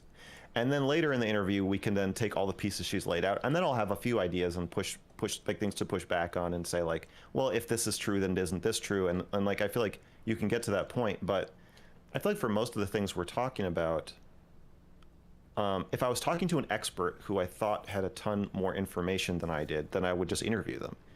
And if they think I'm an expert, then they should just interview me, like Stardust asking me like about my life. And then, but even then, after I start talking about my life, then once the pieces are on the table, she did push back on a few things. So I'll adjust that. Is the stream is the video audio loud? Oh yeah, I guess I don't really have any recourse but to just, well, let me see. That'd probably help quite a bit. I like to just lay out at I assume first, that's better. Where are you? Where am I? What's the overlap? And then are we going to just say, why are they different? Or are we going to take the overlap and say like, okay, let's argue about what we both already agree is happening. And so, yeah, like, so when Rose Risk says like, well, that's not happening at all, then to me, I'm like, okay, well, we can't continue down that chain because there's no way I'm going to convince you it's happening. There's absolutely nothing I could say or show you. Sure. There's nothing you can say or show me to convince me that it's not happening. Can you think of a potential huge pitfall though to this style of conversation? he's right though. You can't continue it from there. It's just not something that can happen. However, I still think it's important to say it. I say I don't think it's happening. Okay, well, given that, you can work off of that, but you can't expect both people to move on with like agreeing that it's not happening. No. So the huge problem you're going to have is that some things so obviously will lead to a certain conclusion, a deduction will be made given a certain set of premises, that people will fight over those premises a lot because they're very important to the argument. It almost, sorry, I'm driving a lot of philosophy terms, but I think they're good to understand kind of like the forms of arguments. Have you ever heard of something, have you ever heard of a phrase called begging the question? Yeah, I don't know what it means though. Okay, that's fine. Nobody does, because everybody thinks it means raising the question. Destiny says nobody understands what it means, but I feel like it's a super easy concept, and that's always in my head a lot. And I've actually checked myself like 3 or 4 times to make sure that I've always understood it correctly, and I have. If you don't understand what begging the question is, I don't know why you're debating. So begging the question is when I kind of like lay out a few points, and the points themselves essentially give the conclusion, more or less. There's not much room for argumentation. So let's bring this to a real world example, okay? Okay. Let's say that we want to argue whether or not black people and white people should exist in the same society, right? Now, Yeah. let's say that we have a point of contention over one premise, and that premise is whether or not black people are genetically predisposed to be evil, murderous monsters, okay? Well, Okay. that premise in and of itself is almost like a begging the question, because if it's true, then it's almost for sure black people shouldn't be in society. If black people are... Hypothesis: the internet is a living entity that needs eyes and consciousness to feed, thus the creators being incentivized to monetarily create content. One time, I made hash brownies. I took a bunch of stems and seeds from like weed that I smoked for like several months, and I like used cooking oil to extract it out of it over like 6 hours. I did like really slow process to like pull it out without burning it and like ruining the THC. And I made a pan of brownies about this big, and then I ate 2 large brownies because I'm fat, and this is my portion sizes. But I ate them like thinking like how I want to eat brownies, not how like how much THC I was gonna get. And I saw a bunch of commercials for like tablets and phones like in a row, and I got this thought, like, what if technology was seated here, and that like we think of technology as like our advancement of creating machines that are capable of doing this, but like what if that's actually like a life form? And that's why I'll like think like the phones and even video game consoles and like all these things have like different ways to like watch us and listen to us. Like what if it's like an invasion that like we're like the seed gets planted and then we do all the work to create like to accommodate the growth and like evolution, rapid evolution of it, to where it like overtakes us. And I was like, okay, I'm way too high. I need to go lay down. And I was way too high. But I guess I've thought of something similar before, that I was just like totally fried out of my brain. By default, murderous, monstrous people, then almost Which doesn't like mean you're it's not done with true, the argument, basically. but You don't even need to It's probably not true. go from there. So You said more likely, but okay. what do you mean more likely? Well, you said, at first you said they're more likely to be murderous people. Or they have Not by genes that make default. them something like, or we'll say by Like default. I'll say- auto serial Sure, killer. auto serial killer, yeah. So if somebody wants to debate you on that Oh my God, argument, I'm sorry it's for the going to dog. be really hard for you guys to get off of, like, well, okay, let's just say for argument's sake that black people are by default murderous, serial killing people. Okay, now let's See, have I an think argument. people should be okay with that. I'm fine with that. If I were debating a neo-Nazi who said that, then I would take it 2 places. I would say, first, I would say, why do you think that? And I would just be interested in all the parts of why they believe that, and sort of laying them out and understanding them. And then I think I would lay out my counter arguments of why I don't believe that, but not in an attempt to knock down this clearly like central pillar of their outlook. And then I would try to say, like, okay, given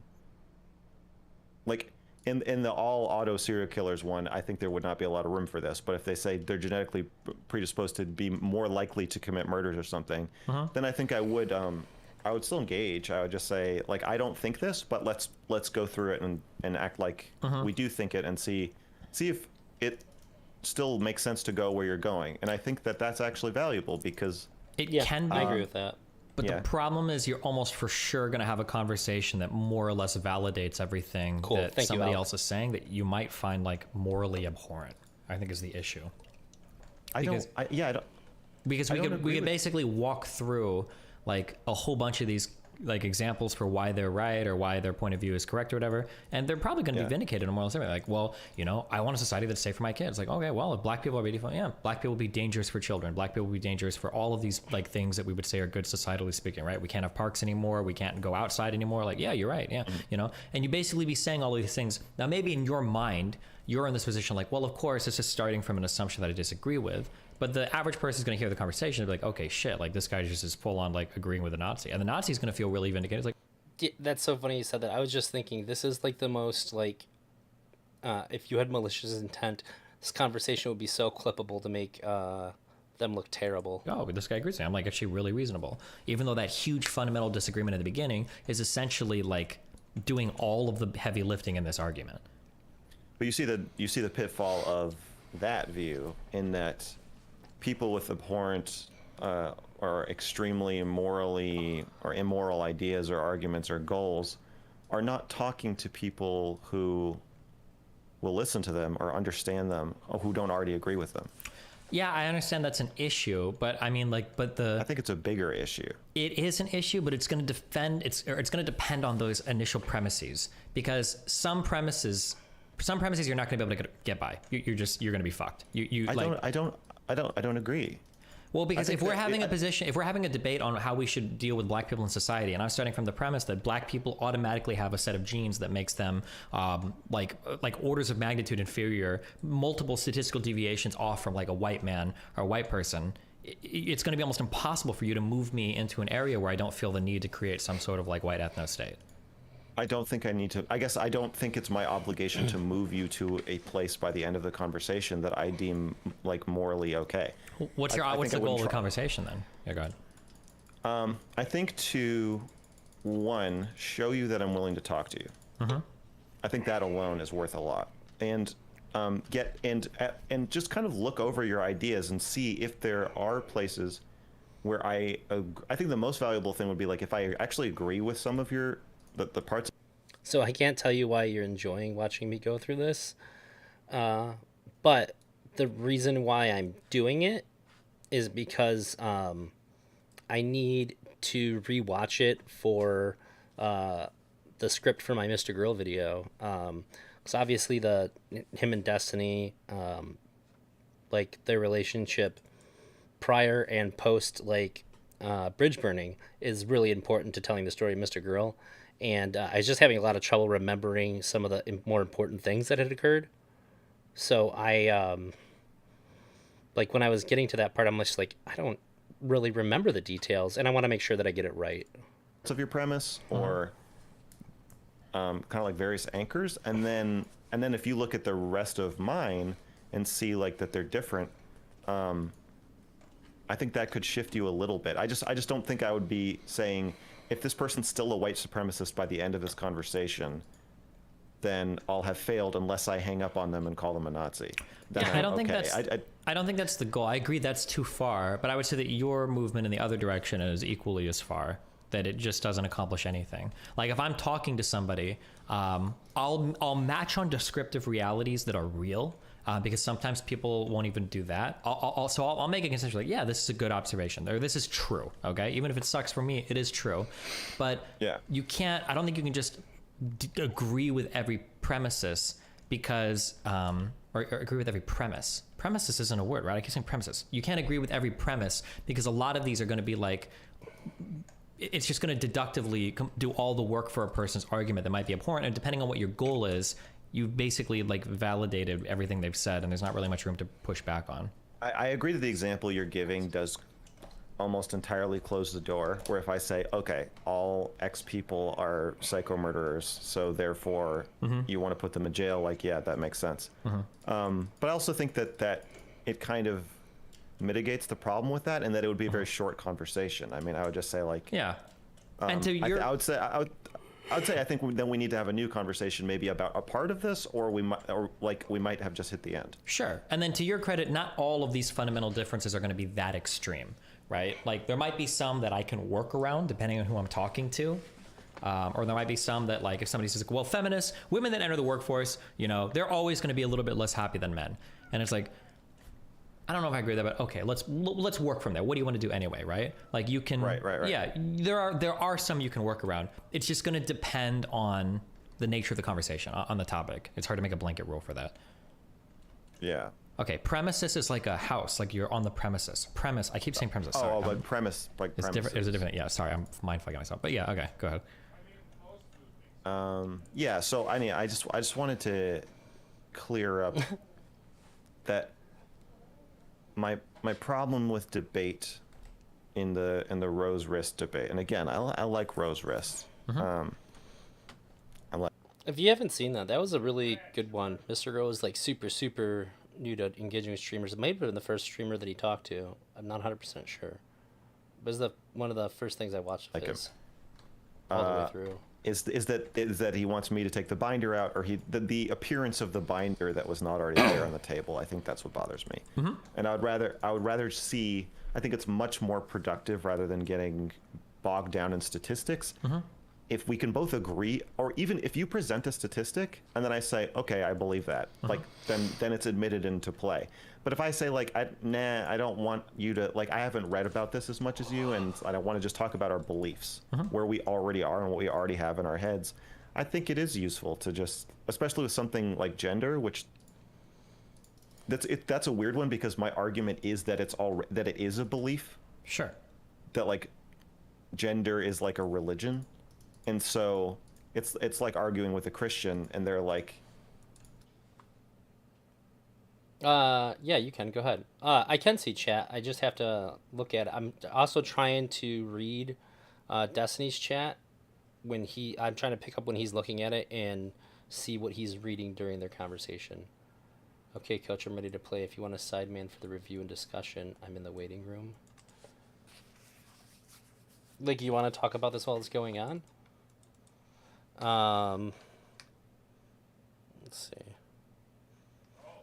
Yeah, I'm open to it.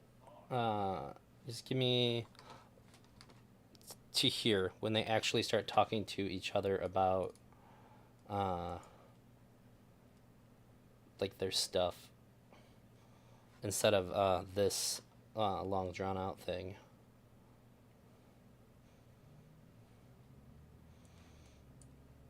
Yeah, Tuna, go ahead and lay it on me, bud. Oh, you wanna pop in? Okay. Shit. Give me one sec.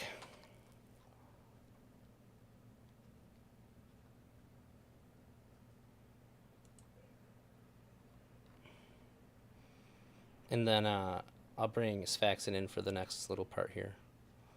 Hey, what's up? Hey, what's going on? Can you hear me? I can. Oh, cool. Here. Can wow, you hear me and not my stream yet? I muted your stream. Okay, good. You're What I'm already on saying top is of I it. got your voice in Discord like majorly quiet. Go ahead and say something again. Test, test, test. Hey, gorgeous, love it, beautiful. In fact, here I'll even give you a virtual camera. I want to be quick with this, but I'm giving you a little hypothesis, and I think that you might agree with this. We've talked a bit before about how we think. You know what? Max has a content martyrdom concept. You know what I mean? Like his failures feel like successes to him. Like his objective, like career failures feel like moral successes. Yeah. Yeah, exactly. Yes. Yeah. I see a similar thing in his stream concept. the core of what he's trying to do with streaming and with his videos before that. Jesus Christ, man. Okay, I was gonna say when you cough, I want to know what it sounds like in your skull when you cough. Is it because It's when I background cough, noise at this point. okay, it sounds like 17 children pulling Velcro apart at the same time. It's like so white noisy. You have a cough that sounds really, really like static. It's the Like loud GERD. static. My It's the throat is GERD. GERD is the word. my throat is all roughed up from it all the time. So that's why it has that really I'm not raspy judging you on quality. it. I just wanted to ask because I've never really asked you what it feels like for you or what it sounds like to you or what your sensation of it is. But anyway, no.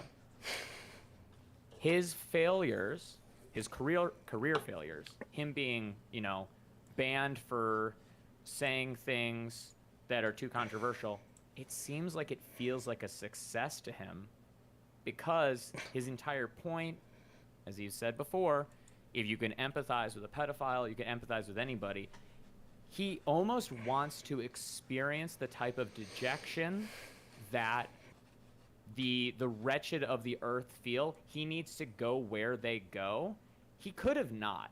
He doesn't have the kind of thing. When people say that he's a pedophile, when people say that he's a rapist, when they say all these things, it doesn't feel like slander.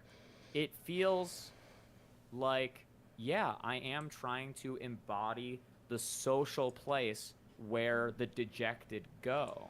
I like being able to tap into the experience of those people. That's what I'm seeing. And that's why the failure happens, because Destiny does not cling to failure in a martyrdom sense. He is a success-oriented businessman.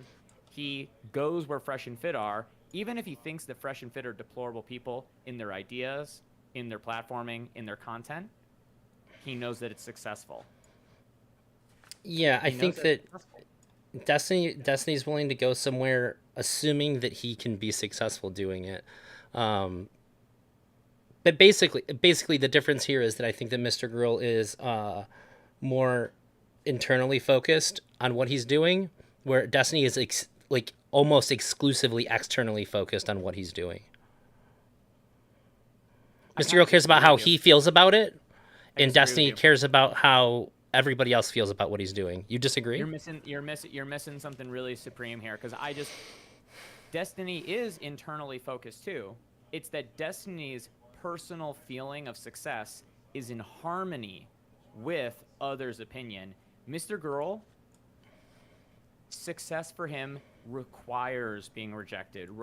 It feels like a band-aid. It feels like conflict. You watch all of his videos, it doesn't feel like a successful communication between him and his partner unless it gets conflictual. A lot of people, they would say, okay, if we get to a point of elevated emotional conflict, that's going to feel like a failure. That's also wrong. Yeah. Max kind of inverts it as opposed to subverts it to the point where, and Destiny, I'm not going to say that he subverts it. I'm not trying to say that. I would say, if anything, Destiny is sort of holds himself above the conflict. He says, listen, if we're going to have this talk, we're going to have it on stream. It's going to be business for me. I'm not looking, but it's not because he doesn't want an internal experience. It's because he knows that every personal experience has like 70% of it that can be monetized, can be public, and then that last 30% can happen in private. It can. And why not make that 70, maximize what you get out of that 70? And Mr. Girl does not gel with that. He wants to, he's okay with monetizing, but he doesn't like the idea that in doing it, you're sacrificing a majority of the deep personal value. Destiny's willing to take 30% of his personal experiences as a success. Like, oh, that 60%, that 70% can be monetary reward. And in the end, I will get to the bottom of the conflict in my relationship. I will figure out if Anna is a schizo freak stalker. I will figure out whether or not Lav is lying, but I will only go about doing it if I can also monetize the process of finding it out. If I can't monetize it, guess what? There are other meaningful internal things that I can stew on that I can profit off of doing. So I'm going to focus on those. He has so much to work I don't through, think I you know what disagree mean? with you. I think I just said it in a weird way then. You don't disagree with me? Correct. I think I just said it in a way that didn't really express it very well. Like, look at the Dr. K conversation. The Dr. K conversation that Destiny had most recently. Not the content of it, but the fact of it. He's willing to have a deep internal experience. The man's taken LSD. He's not scared of the inside of his mind. He wants to get in there, but he also wants to make money while doing it. He needs to make money while doing it. I don't disagree with you. I think the thing that Mr. Grill does that's very different from everybody else is that it almost feels like he has it's not even like a desire. There's a need to identify the thing that you're going to the thing that's going to make you leave. If you will leave, he needs to identify it and open the conversation up to that immediately to see if you'll still think he's worth talking to after finding that thing. You ever had a girlfriend? What if I ended the sentence there? Have you ever had a girlfriend who asks you which one of her friends you would have sex with? I mean, for you, I'm not talking about in the polyamory. Yeah. When you're growing up. The reason she asks isn't because she wants to. She doesn't want to know. She doesn't want to know. What she wants is she wants to see whether or not you will walk into that conversation courageously. It's a shit test. Everyone knows the shit test. Although I think that term gets misused a lot of the time. But like, she wants to know how your limbic system will respond.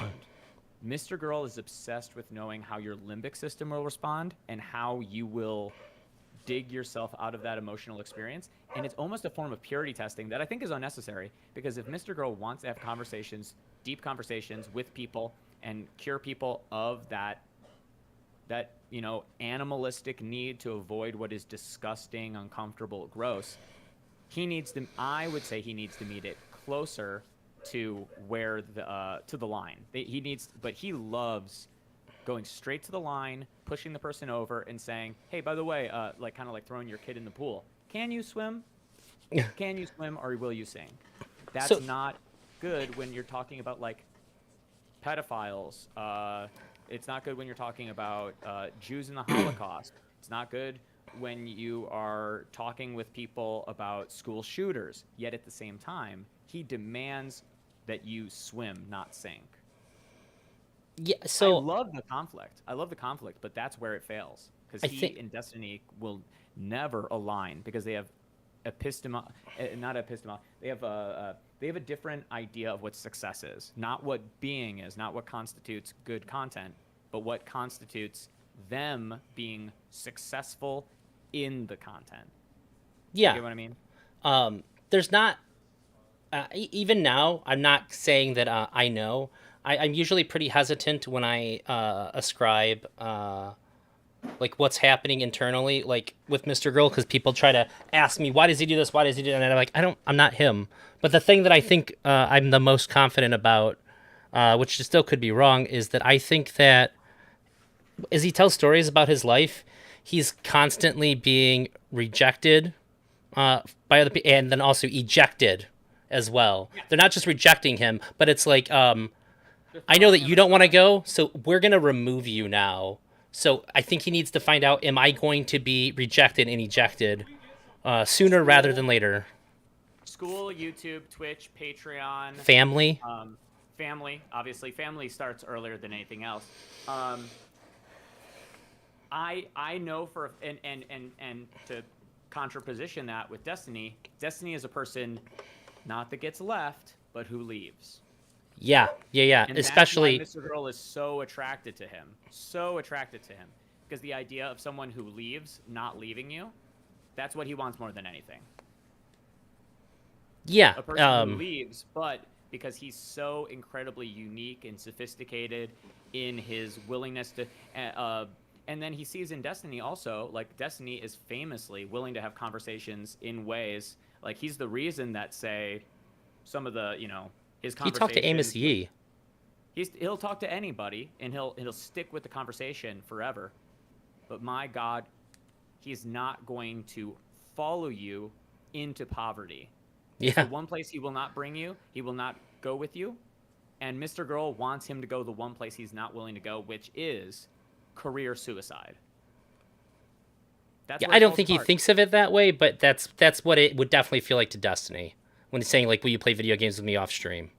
Yeah, exactly. Will you do the one thing that you're not willing to do, or refuse to monetize something that could be monetized? Yeah. Of course, I'm not going to do that. I monetize my own fucking marriage.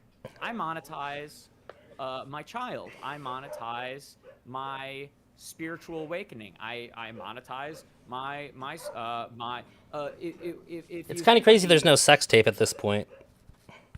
You know why there's no sex tape? Because that would itself It would hurt more than help. end. It would end the sexual tension that he has with all of the women, because you could see him fuck, and then you would be able to just like pull off the band-aid. You'd be able to pull off. There's a curiosity a lot of people have with. Can Destiny actually, when he gets in the bedroom, fulfill the promises that he gets into that he carries? Because he's alpha on stream, he's all these things, he's got the blue hair, yada yada. Like, there are these contradictions in questions. There's a mystique that's ruined by it. But here's the point that I wanted to mention. You mentioned it before. A couple of people looked at it. The ADHD streams. Both of them have had conversations about ADHD medication, this question of whether, and I think that that's a good indication of the difference of their perspectives. Destiny needed to be able to say, I don't want to do it, I don't want to do it, I don't want to do it, I'm gonna do it. The SpongeBob meme. Yeah, Mr. and bite Girl's somebody's entire head off when they say, "Yeah, you're right, you shouldn't do it." Like, what the fuck do you mean I shouldn't do it? That's where it was immediately like, "Oh, this is bullshit. This is an act for the camera," because people are gonna know he's taking it. I disagree with you there. I think it's a self-deluding act. I don't think that it's an act in the way that, like, I'm going to do this so that it works out in my benefit. I just think that that's sort of like a mechanism built into, like, his personality. Maybe, but I don't think that it's... It's simply because when he said, I'm not gonna, the first person to say, I agree with you, he immediately disagreed with them aggressively. This is what I want to point out, though, is that the same way that the money justifies doing things, because like Destiny could not go to TwitchCon, not talk to, I mean, I'm gonna say, like, okay, we start with Caterino, we go through who's the BPD mixed race girl that's a cherry, go through all of these people that are constant conflicts. All of that stress could not be is only justified by the money, but he doesn't do it for the money. I don't think he has enough money. He wants to do it. The money gives him permission. In the same way, he wants to take the ADHD medication. He needs something. He's the type of person, it seems, and I might have some projection because I think a lot of men are this way. He needs something external to disavow the desire. I thought about this earlier. You know, iPhone, the lawsuit has finally come through. They're paying out billions of dollars because they've been proven as they are throttling old phones. Oh, yeah. Killing their batteries, too. It came out right before the sale of the iPhone 15. You would think that it would ruin their sale figures. No, the iPhone 15 Pro Max sold out within a day. That phone is doing very well. And the question is, why are we buying it if we now know that Apple has been caught throttling and they have made an agreement not to do it anymore? Theoretically, that would mean that the 14 is good enough. You can stick with the 14 way longer than you would be able to stick with the 13 before this lawsuit. The reason is we want the 15. We don't buy the 15 because, oh, well, they're throttling. Like, the throttling excuse that everybody made, I have to buy the new iPhone because the old ones are all going to go to shit. That was cope. That was a lie. We want them to throttle the phone so that we don't feel like it's us doing So we have something permission. we want to do. It's something we need to do. We need to disavow the desire. And Destiny disavows his desire. That's what justifies him doing the things that he wants to do. Yeah, It's that's what not bothered him. me. Yeah. And Mr. Girl is saying, when he asks him to play games off stream, he's saying, will you own your desire? Will you own the desire to be friends with me, to socialize with me? I know you have fun talking to me. Are you willing to actually own up to that desire and spend time with me for the sake of itself? Or do you need the stream, the money, as a way of disavowing the desire? Because Destiny did want to be friends with Mr. Girl. I've never seen him try harder for anybody. Never tried That's harder all for honesty. anybody. The dude is literally like a Jew that defended the Nazis. You can't try harder than to continue being friends with somebody who's like what is it? Someone who was abused by their parents who defends child abusers. Somebody who was beaten who defends people defends people. I guess he's beaten and he's been beaten. He's done both sides of the coin. But the whole point is like, Mr. Girl tries so incredibly hard to be the hardest person to like, to find the people who are the most difficult to win over. And if you can't win them over, then he's failed. Yeah, I That's think what it it's just seems like. a need to be accepted for actually who you are. You got to lay out all the deal breakers before the other person even gets to like see your normal, like casual self. Yeah, for sure, man. Hey, Saxon had some stuff to say. If you want, that's the thing that I'm gonna put there and stew on. It is, I agree with you. The beginning of the end is when Mr. Girl realized that Destiny is not willing to do things that he wants to do without the ability to disavow the desire itself. Destiny is a person who is not willing to put himself in that vulnerable place of doing something because he wants to do it. He needs something to take the bullet for him. Mr. Girl demands that he be wanted, much like a girlfriend demands that she, or girls say all the time, when you ask me out on a date, don't say, I'm going to a party, you can come if you want. Say that you want me to be there. Mr. Girl, Max, he's looking at Destiny, he's saying, say that you want me to be in this chat. Say, with the action of playing a game with me off stream, say that you want to play a game with me. Don't sugarcoat it. Don't create an excuse. Don't disavow your desire. Admit that you want to be friends with me. And Destiny said no. Yeah. It's easy as that. Anyway, I gotta bounce. I've got a stream of my own. Oh, what are you Keep streaming watching about? this content. If you say it again. What are you gonna stream about?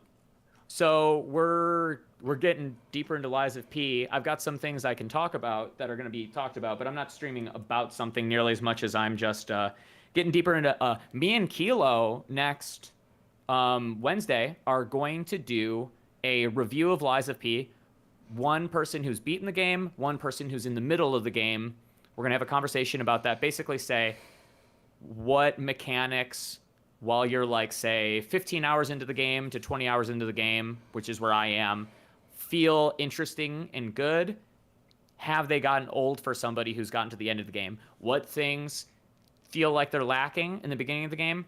Do they get better by the end of the game? And the main reason we're doing is I want to start doing a little bit more of the Souls content in general, especially conversational stuff about Souls content. So I might start a little frequent conversation thing about Souls games. I'd love to have you on, especially I'm under the understanding you're a big DS2 enjoyer. I do like it. I know you are. I've liked DS2. I haven't tried that new mod. Oh yeah. I want to try playing that mod, and then I also want to talk to you about the base game, or not the base game, the DLC version of it. What is it called? Scholar of the First Sin. Yeah, that's the only one to talk about. I'd like to talk to you about basically the basis of the conversation would be to say we are the age range that misses jank. We polish polish ruined video games is one of my personal opinions. Obviously, mass production of video games and the opening up of the market to more money than it can be sensible with is really a more honest It's answer. what killed rap. Yeah, In the early yeah. 2000s. I've often said this. Too much money gets into an industry and it ruins it, because then any artistic value is sacrificed for profit. And beyond that, rap sort of it became resilient to it. Unlike video games, where I mean, some coders have a passion, they have a design principle, and they're willing to make those sacrifices. But if they make those sacrifices, you know what happened with every single one of these rap groups? Somebody was the businessman, somebody was the artist. The band gets torn apart by it. Miyazaki got lucky that he was able to have a success with Dark Souls. Even the fact that he made Dark Souls after Demon Souls, it wasn't a flop, but it was certainly not the smash success that Dark Souls was. I know you gotta go, but he got saved by the studio. He wanted, when you died, he wanted the game to just be over for you. Like, you had to restart after the first death, the whole game over. No checkpoints, no saves, anything. The studio was like, no way. You wanted it to feel like Mario, basically. That's crazy. Hey, you don't start the level over. You have to start the whole game over. Yeah. Your roommate just got a call, so I gotta go. All right, peace. That's my justification. See ya. Okay. Saxon, I'll bring in like a minute. About Christianity, and they're like want to start citing Bible. I just want to get verses, past and this it's like, goofy part. That doesn't. I don't care. That doesn't matter to me. So yeah, it's not that I'm against debate. I'm against the agreed upon premise of the debate shifting, or the chess pieces being introduced or taken away in the middle of the debate. I just don't feel like it also usually leads to an extremely long sidetrack that is not interesting. And do you need 5? I was just waiting till they get to this part here. Never goes anywhere. Yeah, I mean, this is just going to come down to what your goal is in a conversation. That's going to be basically what we're arguing over. If your goal is literally just to like chill with somebody and make them feel comfortable talking about things, then yeah, you can always just outwardly agree with every single premise and never push them on anything. If your goal is to change their mind, or to change the mind of an audience, or to plant the seeds of change or whatever, like, you're going to have different ways to approach a conversation. Like, I would never approach a conversation with somebody that I vehemently disagree with over those many premises. I would never approach that and just like, oh yeah, okay, well, let's assume that black people are like murderous people or whatever, except for maybe for like a fringe hypothetical. I'm probably not going to go down that road, but I maybe have a little bit of a goal. Sure, you might. Oh, yeah. I plan to. Okay. Fair, you can do what you want. Yeah, thank you. Okay. So for I guess this it's closer to a conversation minute after this point. about consent. So did you watch the video I sent you? No, I didn't have a chance yet. I watched the... Actually, this is fine. They moved off of the thing that there's really not much to say anything about.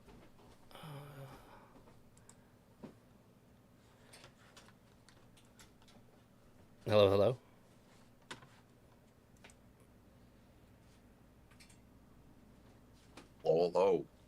Hey, you know what?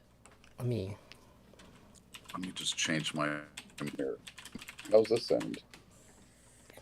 Check. Really good. I'm actually gonna I realized that I don't have the thing that shows who's talking on my screen, since you don't do video. I figured it'd be good to have your icon on. Yeah, sounds good. That's okay. Oh, wait a second. Why can't I hear anything? Where are you? You can't hear me? Oh, there you are. Now I can. Okay. Sometimes I forget what a smooth voice you have. Why, thank you. You're welcome. It is one of the downsides of being excluded for all this time. But, you know, things move on. It's wonderful, actually, because I've often reflected on my 600 and whatever days in this space, and the sort of the arcs of different people and whatnot. And All I can say is every time you cry, you can get a little bit stronger. And I'm very strong. Strong like bull. How are you doing, man? Anyway. Not too bad. I just started streaming on Kick, and that's been pretty cool. I have no idea how, but I like immediately had people watching on the first one, which kind of caught me off guard. Cool. But I got banned from I wouldn't- YouTube. That's why I went over there, but only for a week. You got banned? For a week, But yeah. on YouTube. What?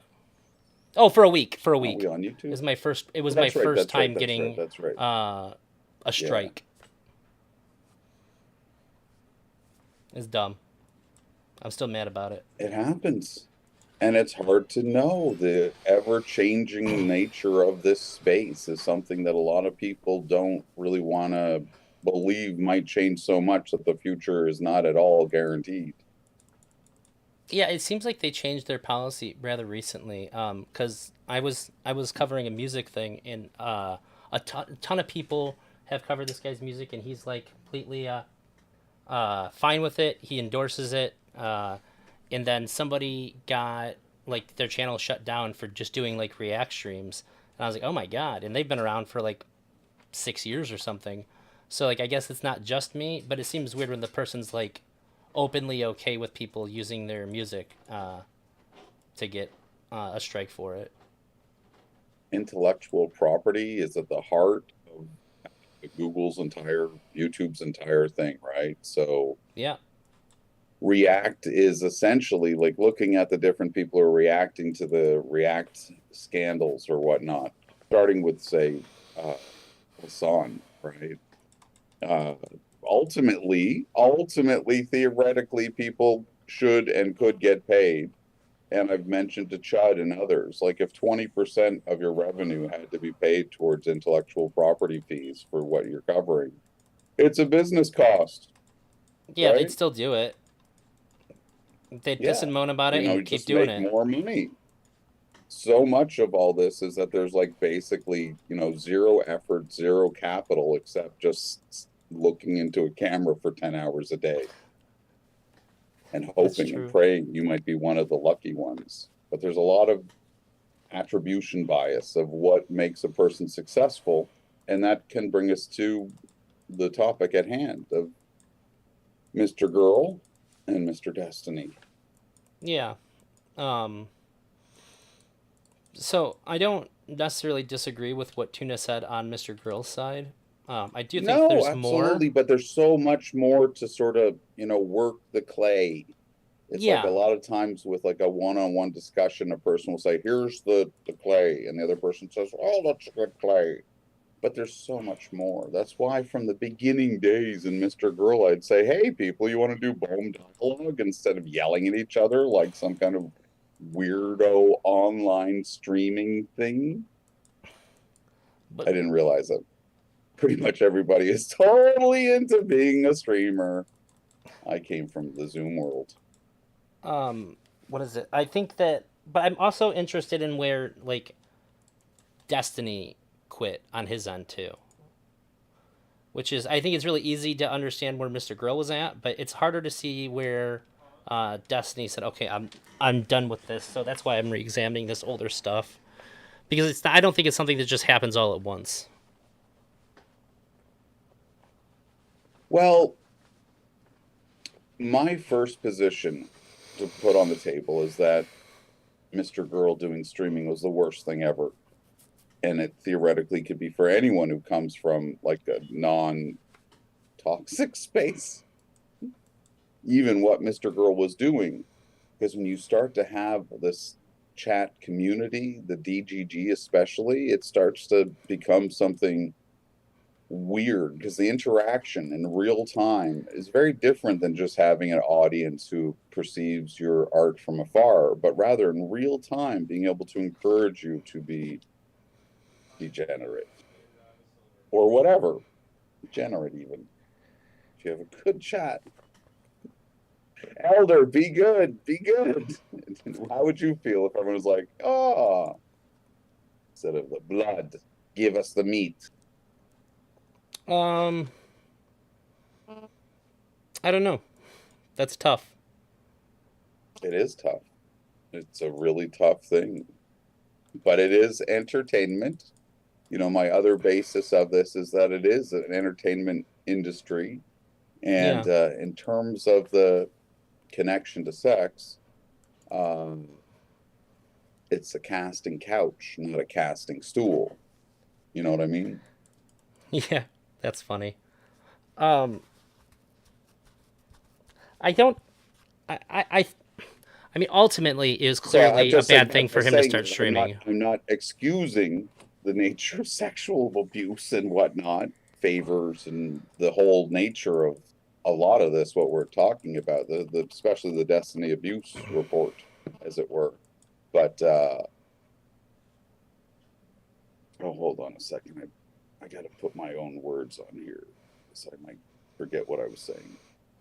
Okay. Which is the nice thing about a conversation. If you be so deep in it, you don't remember what you were saying a moment ago. All right, I got my scroll back.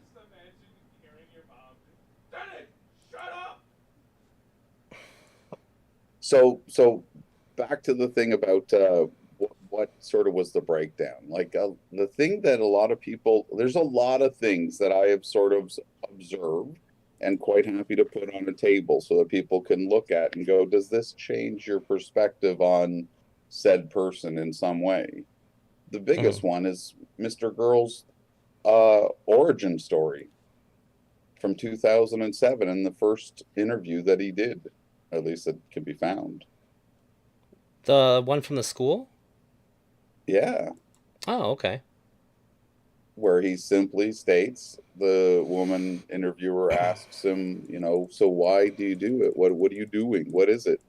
And he said that he's trying to speak to things in society that society has difficult approaching, speaking about things like racism, sexism, homophobia, and he likes to speak to it.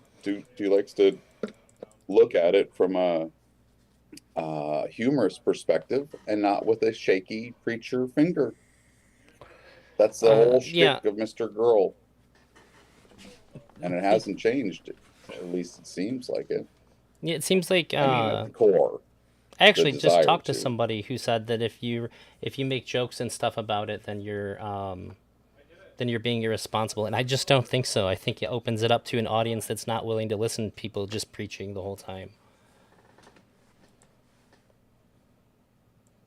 Because I just think that there's a large audience who's willing to hear about things that just don't want to hear about it when people are proselytizing the whole time. Well, and other people want to hear the proselytizing of something that might be, you know, not actually speaking to the issues. Yeah, I agree with that. Um, so is there anything you wanted to say before I played this? And you can just tell me whenever you want me to pause too. I'm just as the basis of things because this is like for me, it's like a great time. It's my birthday. Oh, happy The birthday! whole Palestine Israel thing has illustrated how people really don't notice people under oppression, and then they might, and they go, "Oh, this might not be a good thing." And generally, the YouTube thing recently, because of the Israel Palestine getting a little more feisty with chatters and like randomly getting shadow banned, the thing with Tom's channel, it's like, oh, there was nothing was done, and it's true, nothing was done. But my main user chat account was like just being shadow banned by YouTube. For what reason? I'm not a bad chatter. I don't get any issues from YouTube. But anyway, so a lot of this stuff at this time, it's like a really good time for me to emerge. And we're getting closer to the British election, so I can actually emerge and dox myself, and everyone can know everything about that crazy person who would ban so much.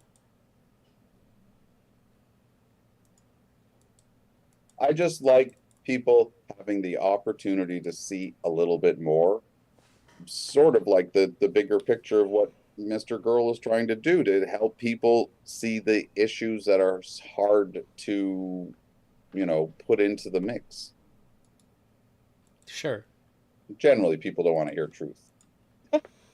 That's a real sad thing. Being an emissary of things that aren't just reactionary, outrageous, whatever. Basically, the other thing about the Mr. Girl lore, I'll say, then it'd probably be good to continue, is the lore is that he was in university class during the time of the 2007 school shooting. Was that Sandy Hook, I guess? Virginia Tech. Yeah, that's right. And so supposedly he said one thing.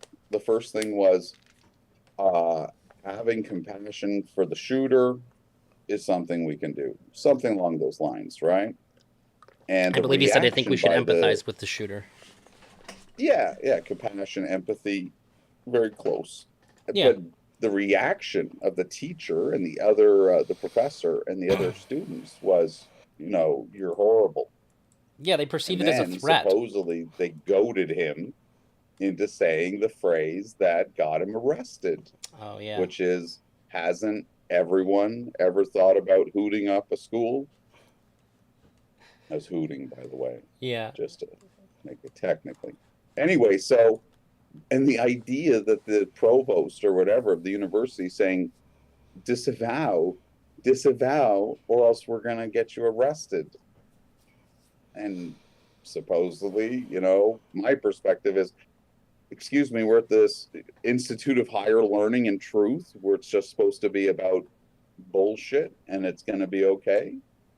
Yeah. Anyway, 18 hours of being arrested, no charges. Yeah, that's like a And then he big did the consistent interview. theme for him. He gets in trouble even though he didn't actually break any rules. He seems like the kind of person who understands the rules well enough to be able to tote the line, but still get in trouble because people don't like it when you do that. Toe the line, by the way. Yeah. You put your toe I right realized at it the as line, soon right? as I said it. Yeah. No worries. I like the idea of toting the line. Let's take the line over. Let's move the line. It's like you heard Tote my it inner over here, monologue put our toes criticizing there. myself for saying that.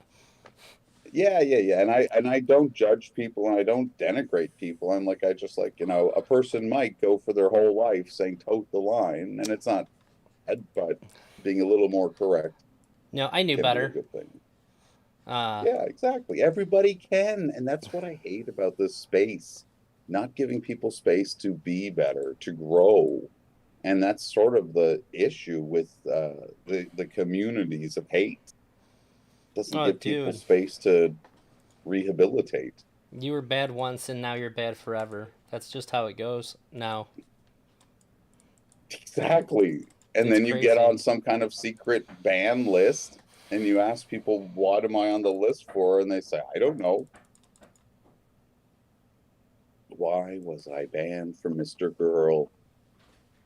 No one has the ability to state a reason. It's so not, I was going to say, strange. It's clear what's so cool about when you persist through things of this kind of oppression. The truth comes out, which a lot of cases oppression is there is no reason really. Just people with power wanted to. And when you have power and you make a mistake, you have two choices. You could own up to it, be accountable, or you could double down. Yeah. That's true. And I hate the doubling down. Yeah, I feel that too. Just being honest, open, saying, oh gosh, I was wrong. I love being wrong. Personally, I love being wrong. I don't love being wrong, but I value being shown how I'm wrong in a way that I can understand it. I actually love being wrong because being right a lot means that if you can find something wrong, you can revisualize so much huge parts of life. You go, oh, that all makes sense now. I was wrong, and now I can see the light. Yeah, I That's don't what mind that mean by part. recontextualization through being able to perceive one's own limitations and vision or understanding and being able to expand it and go, wow, I was a dumbass. Yeah, that's the part that I don't mind so much. Um, And that's why you're so cool. well, thank you. Are you good for me to You and start, or you got? Tuna. Oh, yeah. Go ahead. Yeah. Just start it. Let's go. Let's Okay. roll. I got a little What bit I of say time so. left. My wife wasn't. I didn't expect her to be home until 7. She got home at 5:30. So I got a little bit of time to stream Yeah, left. so you Excellent. did like some Big- 48-minute one, but Take go ahead. advantage of that, were you saying? man. Yeah, I know. It's okay. So you basically. I am. I was gonna go You're for not this Lex section here. Friedman. To her in the- I was gonna go for this section here Yeah. and then call it for the night, and then try to pick it back up, if not tomorrow, This the is next the first day. one, eh? This is one of the first ones. I'm not sure because I got confused. The order that they were sent to me in. I thought the other one came first. So this is up there though. I think it's December 21st. So is I the heard first some one. of the stuff you were Okay, this saying, is January 1st. and you disagreed with me on some points, and I'm here to show you that you're wrong. No, I like what it. So I want to talk about it because I think it will be a valuable conversation, and I think that we Oh, might. the good old I don't days, know. eh? I guess I just want to see what happens. Yeah, it's but weird. yeah, I'm coming into it in a more. It's weird is seeing all this, so knowing what we fucking know weird. now. Yeah, but that's the beautiful thing about time. Yeah. When I was rewatching the first one on the first stream, I realized that I could never see that with the same eyes that I saw it the first time. Which, like, I guess is true of most things, but in a much different way than that would normally apply. Being very close to it, seeing it as a lot of significance in the worlds we live in, sort of thing, and not having any clue that things would turn around so much, especially at the beginning of this. It just was like, Yeah. Destiny having a breakthrough with the cool person he's found, Mr. Girl being such a very different from everyone else in this space, and the hopes for something beautiful. Yeah. That's a pretty good way to put it. It's at this And then point the like dark we would have times. never seen any of this coming, Yeah, exactly. This Like is it just seemed wild. like it was all upside. And the one thing I do want to put down on the table for consideration is that a lot of people ascribe Mr. Girl's fealty, which is a good term, to Yeah. Stephen, to Destiny, as some kind of like man love or blah blah blah. And I always point out that in the entertainment industry, lots of people have the goods, but when you get a lucky break to break out, that is something that it's like an appreciation to the person who gave you that, leg up, as it were, forever. Oh And that's yeah. just like normal in the entertainment industry, right? So a lot of people don't necessarily realize that, so they're gonna put what best understanding they can have, which is simping or other aspects. But to me, it was always just like Mr. Girls was a script writer in LA trying to break in, and this was his lucky break, and he was doing the regular appreciation, and other people picked it up as not that. Yeah, a Does that big make part of sense? that. Yeah, a big part of that too is that if you get a lucky break, that means you already like more or less deserved to have the spot that you're now in. It just took that like something else outside of you to make it valuable to other people. So you weren't doing anything wrong, but now it's not on you to it's you just basically it's just like the biggest way you could possibly be validated. That you Well, were it's you what were I'm trying correct to the whole say is that time. thousands of people who didn't get the lucky break, Yeah. maybe not thousands, but so it's not just that you're right, you're totally right about the validation, but it's more that lots of people could be validated and you get to be the one. Yeah. Yeah. So yeah, I agree. Alex says those were the And it innocent, speaks to the naive days. misinterpretation that people have of a situation based on not necessarily knowing the nature of the industry or whatever the field. Yeah, I can't even imagine being in Mr. Real's shoes and not having like an immense sort of like respect and gratefulness to the other person. It would seem really. That's what I'm saying. It would seem. And obviously, Destiny is a smart, cool person. So that's the extra nice bit. Yeah, it was like when you see him on stream, he seems like somebody like, oh, I would like to be friends with this person. They're interesting. Yeah. They're smart. They're funny. And they have a lot of people that really like them. So yeah, there's every reason in the world to want to have those feelings, anyways. For me, it's just that Destiny said to Melina, one day he might be president. His aspirations are greater than just being a strummer. I didn't know he said that. Mm-hmm. Wild. He has political aspirations. He's Do you think this got 35. shot down when that person like disassociated from him when like somebody like spilled the beans on like Destiny's controversies? When he was trying to get like the person from his hometown elected? That was an interesting thing. That was a wake-up call for him about how politics actually works. Yeah, because like that guy was just like guilty by association. So like I think it just stands to reason that you would have a very tough time trying to make it in politics on your own if you can't even assist somebody without it ruining their chances. But that was the first time, right? And he didn't have the money he has now. That's true. Well, Evolution. That's what I'm saying. 45-year-old Stephen Kenneth Bonnell II, President Steve. Who knows? It's funny. I say that, but we're like well past, like we're post Trump now, and so you could probably get away with like having a ton of horrible shit happened prior, and still have a career in politics. Oh yeah. Like we've shifted heavily. The thing about the lie to his to DGG, to the fan base, about the Jordan B. Peterson interview coming up in 4 days. I can't tell you how excited I was for those 4 days, only to find out it's a report on Catfuls. Yeah, that was pretty lame. It better not be the same with Ben Shapiro. But why? Why would he lie? Where are the other lies in history? Not a lot.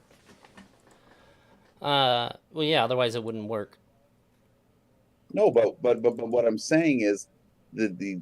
So I look at it and go, why did Destiny feel that it was important to lie to his entire community for 4 days, to be able to have what he said is to have the instant audience, 5,000 or whatever, to be able to be watching the report on Keffels? So why would it be so important to him to be able to want to lie, to be able to set this up? If not, well, the perspective I have is that as a potential future politician, you want to put as many things into history with clarity, a line drawn around it, as it were. And so here's the Keffels report. Put the whole Keffels thing behind him. If anybody needs to refer to it, here's the whole thing, and everybody saw it at once. Might not have been the best decision, but why else lie? I guess the only other feasible reason would be just to make sure that people see it, I guess. But that's what I'm saying. Why was it so important for this to be seen in that way? People would have seen it anyway. Yeah, that's a pretty good point. I don't disagree. Yeah, and it's the kind of things that as going on, because that's the other thing, there's a lack of accumulation of knowledge. Like in a court, they have this thing called writing down what is said so that it can be referred to. And in this day and age, we still don't have the automated, discussion analysis parsing systems that we will in the future. So a lot of these discussions will be a lot richer instead of just being lost in the sauce for a while. But anyway, This is a good talk, Elder. I really appreciate it. Yeah, no problem, buddy. So I'll go until like this point of the video, and then I owe my wife. She's already. I thought she'd come home and then I'd have time after she took her bath, but that shit's already done and over with. Combative. Go, stance go, of, like, go! I'm you not said I going was anywhere. wrong. Oh, I this mean, this was my plan. Once she got home, I was like, time. I'm just saying exactly, and I'm saying always take advantage of joy time with the people who you love and care about. oh, I will. Because Twitch doesn't care. We're not streaming on Twitch, but yeah, I understand the point. And so Yeah. now I'm here. Okay, I do that a lot. And A lot of people ahead. have Yeah, a, you you're know, used the to that. cargo cult. I gotta like have my schedule and da da da, and it's like, yeah. The success rate is so low.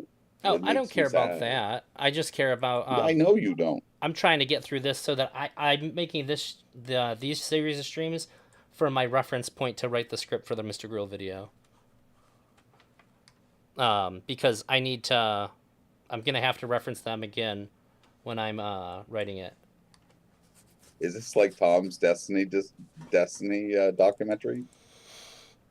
No, it's the Mr. Grill video project I've talked about for over a year that I still haven't come out Yeah, with. from the beginning.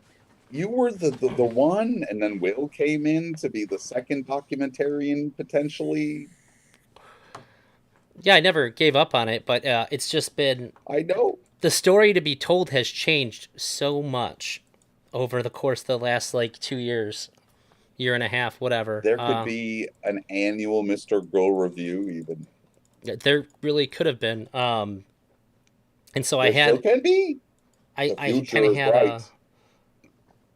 some variations that I just had to scrap because I was like, okay, none of the framing makes any sense at all anymore. Yes. So I feel like not a whole lot is going to change so dramatically anymore due to the lack of engagement with the space. So now it's like, okay, I can actually just try to focus on this. So Let me put down as like what a about one you? marker is I really believe that the breakdown happened when forethought was capricious, and that the freedom of speech essentially of the two people should have been maintained at a banning people from talking about something. Basically, I figured that if a third Reddit had been set up where people could have a discussion area, like a parliament where nobody would be banned for discussing this, that would have been the solution. And Destiny protecting Mr. Girl as a special person who we just don't treat as the normal way. That would have been nice. But that was sort of what I saw as the real crux of the breakdown. I might agree with that. Yeah, we can talk about it more.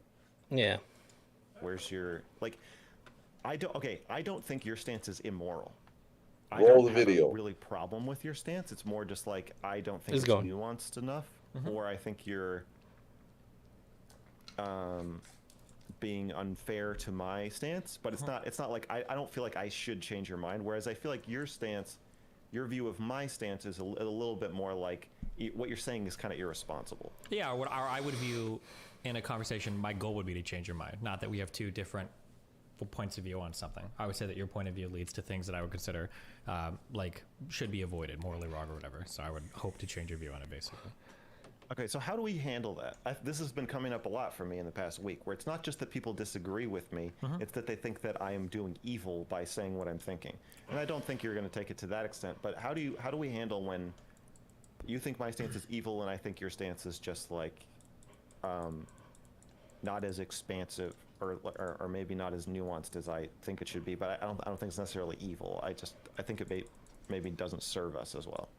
Sure, I mean, it happens. I mean, it depends. What do you mean? Or what do you mean? I mean, how do we handle that in the conversation? Well, Like, my goal would be to change your mind. If I don't change your mind, you just don't change your mind. It is what it is, right? I don't know if it approaches or if it changes things much. I mean, you can feel more resentful, I guess, if you think I'm being judgmental or something. But Did you have something to say? Pardon? Oh, I heard a sound, but I guess that might have just been a passive sound you made. I didn't know if you were saying like ooh to like pause it.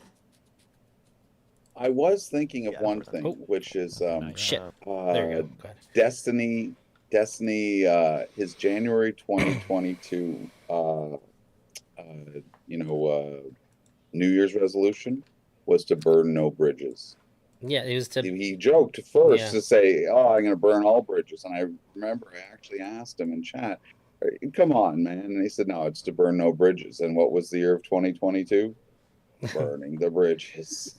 It's Yeah, strange. he's Eh? blamed it on Mr. Girl pretty heavily too. He said, "Well, in 2022, I said it was going to be a lot nicer to people, and and more trusting of people, and Mr. Girl and Lav ruined that. So now I'm just going to be mean to people again." So he references that a Well, lot when he's being mean. Yeah, but that might be a convenient excuse for That's other what I'm factors implying. going on in the world. Yeah, Yeah. everyone does. Denial is not just the big river in Africa. By the way, January 1st, 2021 resolution was to improve his rhetoric, which did work. What will 2023 hold? I don't know. Well, I guess that's we'll what I'm have to saying. see. We'll find Yeah. out. We'll find out in a month and a bit. I just think Yeah. it makes the. I guess you probably won't fall into this. But this is so enjoyable. I guess we'll see. Please, But it please makes the continue. it makes This the is- debate It's so more- enjoyable, really. I'm sorry. In fact, pause it for a second because it's so enjoyable to see this origin point before all this craziness, before whatever else came into the whole mix, as it were, the vortex. It's just so cool to see the beginning of something. Look at the smile on Steven there. It's just really nice. It is weird to have nostalgia for progression. something that's this recent, but I get it. Yeah. Okay, not yet. I just think it makes the. I guess you probably won't fall into this. Well, I don't know. I guess we'll see. But it makes a debate more complicated when one person feels that the other person is going to go out and encourage and or commit rape if they lose the argument. I guess it's kind of like I'm trying to think of a comparison. It's like when somebody is like pro-life or anti-abortion, and the other person is like pro-abortion or pro-choice. Like the pro-life person feels an extra compulsion there to like, I need to change your mind. And the pro-choice person is like, well, you can do whatever you want, it's cool. But the pro-life person is like, well, okay, well, it's not cool. Yeah, and I hate that.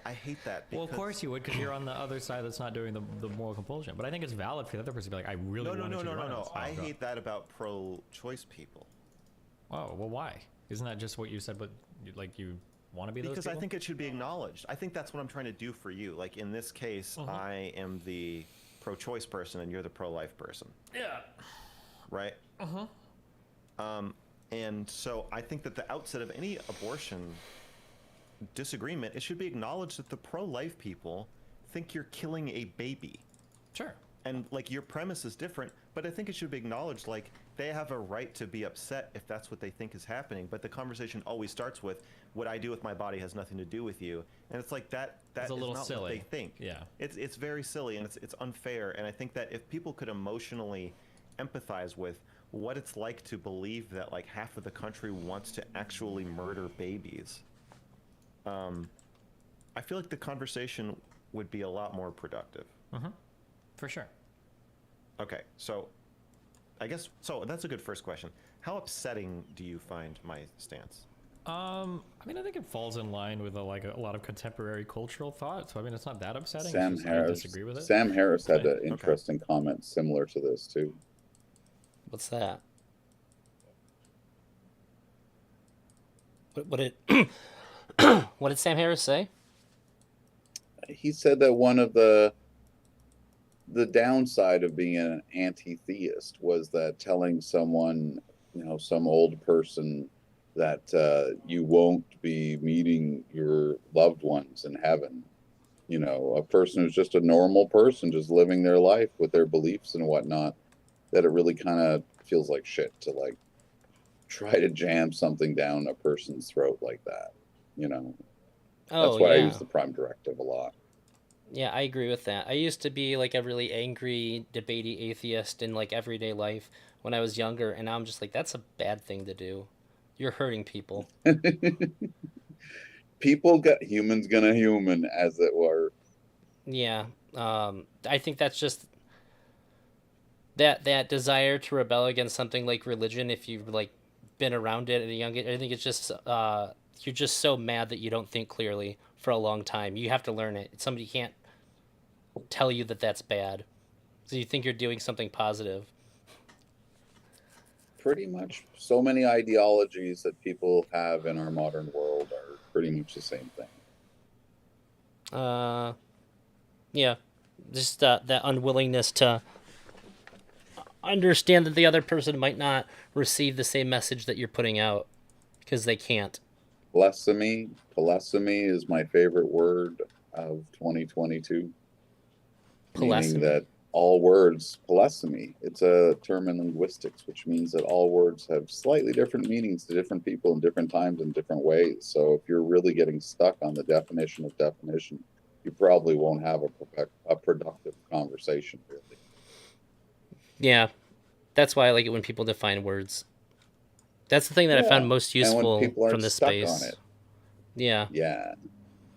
is And this was realizing the that thing with Destiny and Mr. Girl here, trying to get to the heart of the words, trying to. This is what I had Destiny on in the background, and suddenly he was talking slowly. And I'm like, why is Destiny talking slowly? And the other guy was talking even slower, as if they were trying to actually think before opening their mouth. that's funny. That's Thank you. that's such a valuable thing to have because I found out that even like a lot of fights between my wife and I, she understood certain words that I was using to mean totally different things, and just going like, okay, what do you think this word means? Okay, that's not how I'm using it all. That's I think it's probably has more valuable in our day to day life, or probably has more value in our day to day life than people think. If you have a lot of disagreements with people, you might just be using the same word to mean totally different things. We shouldn't overlook it. You can't when you're actually trying to like create great things, because people being able to be on the same page, be on a team, be on a focus really requires a clarity of understanding. That's why people in a musical band, they know each other so well theoretically Yeah. that there isn't necessarily that kind of confusion in just everyday sort of things. I just think it doesn't even occur to most people that somebody might not mean the same thing that they do when they say a word. If Destiny Oh wanted God, to chat yes, with you about absolutely. Emery asked if Destiny wanted to chat with you about this, do you think he would engage with you in good faith about it? He'd like to. He'd like to. This is what I'm saying about Destiny. He'd like to, but when you're successful, when you've got power and whatnot, my basic thing is that he knows he's got a bit of a booming issue. But what are you going to do? You know, if people are supporting you and you can get away with it, the subconscious, right? The foreconscious ego or whatever part of Destiny is wanting to be good. But ultimately, you know, getting a little in on the side, how can you say no? But you know, in many cases, people, the intervention is everybody coming together, and a person who knows that they need to change, a person who knows what they're doing is not necessarily the right thing, but they need everyone to be able to get together and say it all at the same time. Does that make sense? Yeah. And to answer Emery's question, I'd like to think so. So I've had 2 conversations with Destiny where, like, the one was just an interview. So I don't think good faith really comes into play very much there. It could, but I don't think it did. One of them I thought was really bad faith, and the other one I thought was perfectly fine. So I would hope that he would. But if he didn't, I think that I would be very receptive to him not being so. And I would call him out on it. And that's what happened the one time, and it continued to be bad faith for the whole conversation. The other one, everything seemed fine. And I was even, I think, able to effectively mediate some misunderstandings between Destiny and Benny. So it just depends on how he came at it. It's a coin toss. The 2 times I've spoke with him, it was in perfect good faith, because he was just talking on the call-in and the AMA. But so he can certainly, but like when it's even the definition of the term bad faith and good faith, you know, that becomes difficult again, because people want to protect their egos. Their ego wants to protect their person. I mean, you know what I mean? Sure. I don't know. I think that When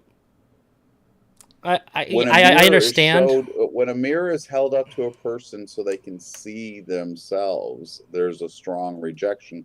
That to me is Mr. Girl's like major MO, is that he's got his Magic Max mirror and he says, "Oh, by the way, would you like to look at yourself for a second?" And a person goes, "What?" And Well, that they go, "That's not creates the me." rejection. Uh, Exactly. But it is. As Mr. Girl says, you're lying. Or used y- to, at least. I think more often than not, I think I tend to side with him on those things. But Mm-hmm. people people get mad when you tell them the truth about themselves that they don't like it. If you tell somebody something that they know isn't true about themselves, it's rarely something that's that big of a deal to them because they can just dismiss it. But when they trigger that cognitive dissonance, then people get really upset and shitty. Exactly. And it can be used as a tool in marketing a lot, actually, or it can be used as a tool of bullying or oppression. But it's a real thing. That's the Mr. Girl thing. The society not wanting to speak to certain things that are just too hard to talk about. Yeah, I agree. I feel like I'm killing babies. No, not at that level of anger, I guess. Yeah. Okay. By the way, in 1 a out of bone 10, what dialogue, level of there's not a desire or a need to fill dead air. I What's think so that? much of it comes from dead air, the idea of like Oh, having to talk just to fill the air, because on the radio people might switch channels, right? But in a real dialogue, people can often just cogitate, as it were. I mean, there are certain communities where people might not talk for minutes yeah. in a Um, discussion. I remember people used to accuse Mr. Girl of using that as a debate tactic. Do you remember that? Exactly. Yeah, yeah. I thought it was so And I'm like, silly. look, he's not a debater. He's not a debate bro. He's not in it even for the debate. It's for the pushing the exploration of the ideas, not to win someone over per se, but to be able to open up, a greater view of things. It was a Dr. Phil said something, the more the way the when you change the way you look at things, the way things look changes, something like that. But just basically to promote more awareness, maybe a little introspection, a little more extrospection. But there's so much pressure in our day and age to not pay attention to the self and to basically get away with lying. All of America is about the legitimacy of bullshitting. Look at Fresh and Fit. Look at those crazy people. It's a good Carlin take. I'm very Carlin-esque. You look at the average intelligence, the intelligence of the average person, and you definitionally half of the people are dumber. Yeah. I'm a big fan. I have like 6 or 7 of his vinyls. I have his book. I just Uh, have as much loaded into my mind to be able to have an emulation, a simulation of George Carlin occasionally. the first person I ever looked up to in my whole life. Oh, that's cool. Thanks. Uh, Definitely nobody I have ever met in my life kind of had that kind of admiration, but he made a career out of doing things that people said he wasn't allowed to do, and he did it really well. He's Most also the reason things why the people FCC have, exists. the reason for most people not doing things are bullshit. Yeah. The entire idea, there's been an amplification over the past decades of this. You can't say this in America and you can't say that. And a lot of it is just people who want to be able to take advantage of other people for power, clout, or whatever, money, to be able to say, Elder, they won't let you say that. And you go, oh, Saxon, oh, that's not good. Well, yeah, they won't let you say that. They, and you're like, I hate who is the they, and are they really doing anything? Maybe not. Well, yeah, the FCC was created in response to a George Carlin bit. He was so offensive Some to people that they put it into law that you can't say some of that stuff. I think that the public broadcast laws always had a notion of obscenity as something, because it was the public, right? You can't go out in the public necessarily and do obscene things, right? So because of the nature of that, the industry had adopted we won't have the 7 words. Yeah. I don't know specifically, but I hear what you're saying, right? That there was a reaction to what George Carlin did, and a lot of other great comedians have pushed, truth and speech and whatnot, to be able to be seen for the value that America stands for, essentially. The other thing, by the way, is that the public airwaves were the only airwaves, and they were supplied, funded by advertisers. And advertisers don't necessarily want their ads besides something that causes people outrage or disgust or something that's negative. So anything negative, advertisers won't, buy 13 or 26 episodes of your very fine show, which is funny, intelligent, it's excellent, except it makes people think about something I don't want them to think about when I'm selling my adult diapers, if you know what I mean. It's a big part of the history of American culture, is that it's commercially mediated until the 90s and like the rise of HBO and those other ones, Showtime and stuff, where there would be things that could be broadcast, because on cable, it's not the public airwaves. Yeah. Elkenstein said, from what you said, Mr. Girl's MO is honesty. I would just add to that, it's unflinching and unwavering honesty in the face of constant pushback and like dodging that honesty. Radical honesty as a comparison or a parallel to radical acceptance in dialectical behavioral therapy. Yeah. And other things, Buddhist sort of perspective. But radical honesty, and that's my praxis, trying to always not lie. Yeah. Not always trying. I'm trying to always not lie, which includes not lying to the self. And the number of times that I catch myself bullshitting, like, it's way down since I've started this praxis a few years ago. But whenever I catch myself just randomly like bullshitting something, I'm like, oh fuck, what am I doing? Because it happens so much. And if you think about just the commonality of bullshitting, right? It's not necessarily a bad thing, little white lies, but there are 7 or 8 kinds of lies, including a lie of omission. Yeah. Which is a very powerful one. You can tell 4 truths and omit one, and it totally changes what the reality is. Yeah. Those are the toughest ones to avoid. And that's why I find these little things to be able to bring to people, and they can go, I don't care, shut up, I hate Mr. Girl. Yeah, I've run into that. Or Destiny, or anybody, it's just like, it's really, it is part of cognitive dissonance and regular human misanthropy. It's hard to remember shooting the messenger, don't shoot the messenger, et cetera, et cetera. I have been shot so many times. I get a discount on bulletproof vests, stab vests here in England, fortunately. And I took after Destiny. I got the disposable ones, way easier. Who wants to clean up all that every day, That's funny. I try to be funny.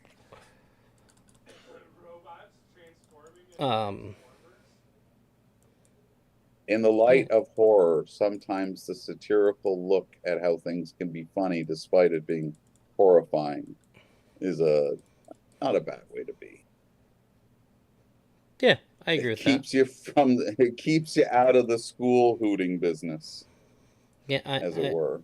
I usually just say I'd rather laugh than cry, so. Or do both, even if you need to. It works. Cruffing.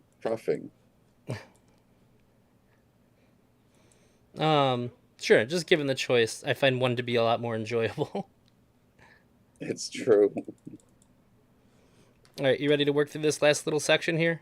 Yeah, absolutely. But All this right. is so enjoyable, Elder. You I'm having know, a I good gotta time say too. that being very, I've been very, it's a kind of weird patience where I'm like, you know, I could push more here, I could try more, but I'm like lazy and very hard-headed in my perspectives and who I am and what I'm doing in this stupid LARP that I got into because I joined the Mr. Girl VC as my only place in Discord, you know, my only interaction. And it started in the most beautiful, amazing 6 weeks, like awesome. And then like the regular Discord people started to come. And I'm like, who are these people and what are they? And uh but basically just um saying is this time yet, and trying different things and experimenting and understanding the space and how voices are able to be not heard, and even the bigger picture of the disparity between the streamer who has a voice and the chatters who just have squiggles on the screen, and the ability to read something in a way that might not be right and, you know, react to a chatter uh and negative. I'm not a very big fan of negative reactions to chatters, obviously. Yeah, I've seen how you react to it. I understand. Well, the thing is, the reason I came into the Discord of Mr. Girl is that he was misunderstood. So I thought, you know, he's the umbrella of misunderstood. I can be as, you know, misunderstood in my own, you know, innocuous way. I can certainly be a personal trainer or whatever. In real life, you know, people can obviously be what they need to be. But in this space, it was like, hey, you can just be free. The whole Mr. Girl project expressed through these initial videos we're watching here of like that it's righteous to be able to be honest, if that makes sense. Yeah, Radically. yeah, I get that. I think that's Unfortunately, hilarity ensued. 2 years later, here we are. You've yeah, been dragged through the mud, through what was it, the not wearing a shirt yeah, thing? dude. I thought that was Damn really it. funny. I thought it was really funny. That's like the thing. Like, I don't know. Like, I don't think anybody was actually upset about any of it. I refuse to believe any of that because if so, I wish my life was easy enough for that to cause me problems. Like seeing somebody Exactly. shirtless or But seeing somebody have an argument with somebody that doesn't affect me at all and has like oh no god, deeper yeah. implications. But yeah, I just think that was all. It was a slow week, 2 weeks really. But you were the one who felt the burn. And even if you can laugh it off in the moment, being attacked like that by so many people, being, you know, you having to suddenly defend yourself in ways that you're not necessarily given the right voice to. And who wants to hear what you have to say? You're some kind of weird DJ who doesn't wear a shirt. You're probably even worse than that. Yeah, I just took the time off because there's one thing I've learned from watching a lot of Destiny is that if people are really upset online, just give it a week and they'll all forget about it. It's so true. I got that advice from Lethe uh, before he banned me. I said, "Is it enough time?" Anyway, but yeah, it does. There is a quick movement of it, but I'm speaking to the pain in the moment, you know, the fear, the anxiety. There's a number of streamers who recently have been talking about these kind of things. Tom, as you know, waiting for Tom to go on with Brittany. Maybe even they've already gone on, but that literally Tom had the Zonia treatment. Did you see that? I just watched it earlier. Yeah, the title was way more provocative than anything that was said throughout that whole But thing. nonetheless, a person's character being, you know, denigrated like that can have real impacts. And Sure, that's yeah. why the, you know, little things that people who go, oh, and minimizing something, I got to tell you, you know, people can really persist with the wrong idea for a long time if the bullshit is put out and not stomped on. So seeing Tom react the way I think is totally appropriate because that's a fucking like a career killer. Yeah, it's quite the Look at Mr. accusation. Girl. Yeah. I mean, he is not a sex pest, and yet the number of people who automatically presume he's obviously a pedophile is like a huge. Yeah, I experienced it firsthand in the politics server. all I could think of is when people say this, like, you don't understand what obviously means at all. Or what I love about relationships when there's the phrase, "How dare you not read my mind?" Dude. You know what I mean? Yeah, I've been with the same person for 11 years. I know what you mean. and several other It women can get before better. and during. Yeah, exactly. Anybody, it's just, but the concept of, you're supposed to be reading my mind. I'm not It's supposed to have to be clear. it's the highest crime I've ever been accused of in a relationship. High crimes and misdemeanors. Not reading my mind. Absolutely. But that's the beautiful thing about people being able to learn and grow and be better. I mean, I am very confident that we will see these two people talking again one day. Do you think so? Oh, God, yes. Absolutely. There's no real reason for any segregation, I just it would have to be on Mr. Girl's end. And on I don't know both, if you on can both. do it. Look, poor Mr. Girl, right? With the cancellation of his Patreon, he's really gotten the stick again and again and again and again. And at Yeah. some point, a broke, starving artist might go, well, I can shift a bit. This is what I meant by the whole change agent ness of the Bellini syndrome or whatever. The idea that something forces you to change, even if your self, your consciousness, even your ego thinks you're like solid. There are things that push and change a person, and they can be different. Rehabilitation, learn and grow. My best mentor, I met him when he was 87, and he had a sense that every look back at his life, and every 5 years he had changed and grown and been better. He was awesome, of course. Who is this? His name was Patrick Hunt, and I met him at 80. He was 87, and he was in better mental and physical health than me and all my friends put together. And I was like, I thought old people were supposed to be like, zombies, but he was just an amazing person, born in 1919 Ireland, and just really awesome to have 2 years of, a really close mentor and friend. Then he died of cancer. I'm sorry, man. I'm not. He's not. In fact, the story was that,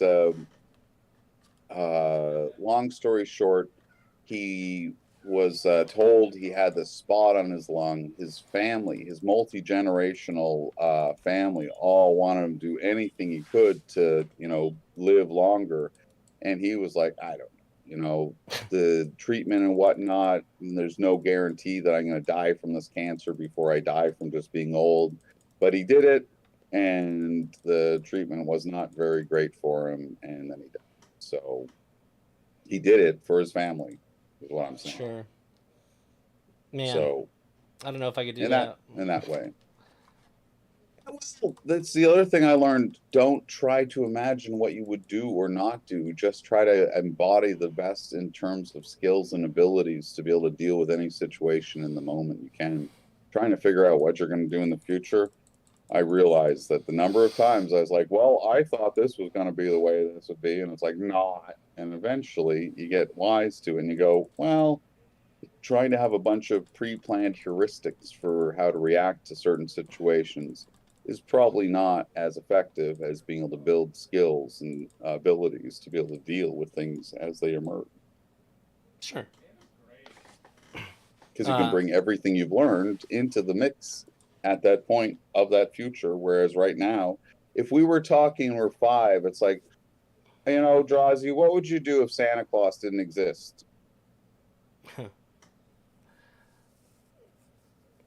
And I then would be later at bad 10, we're all like, the time.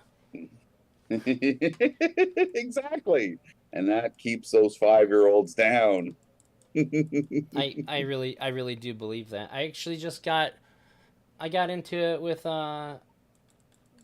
Andrew, like Big Papa Fascist on Twitter, because I said that I don't think that Santa should be going into schools.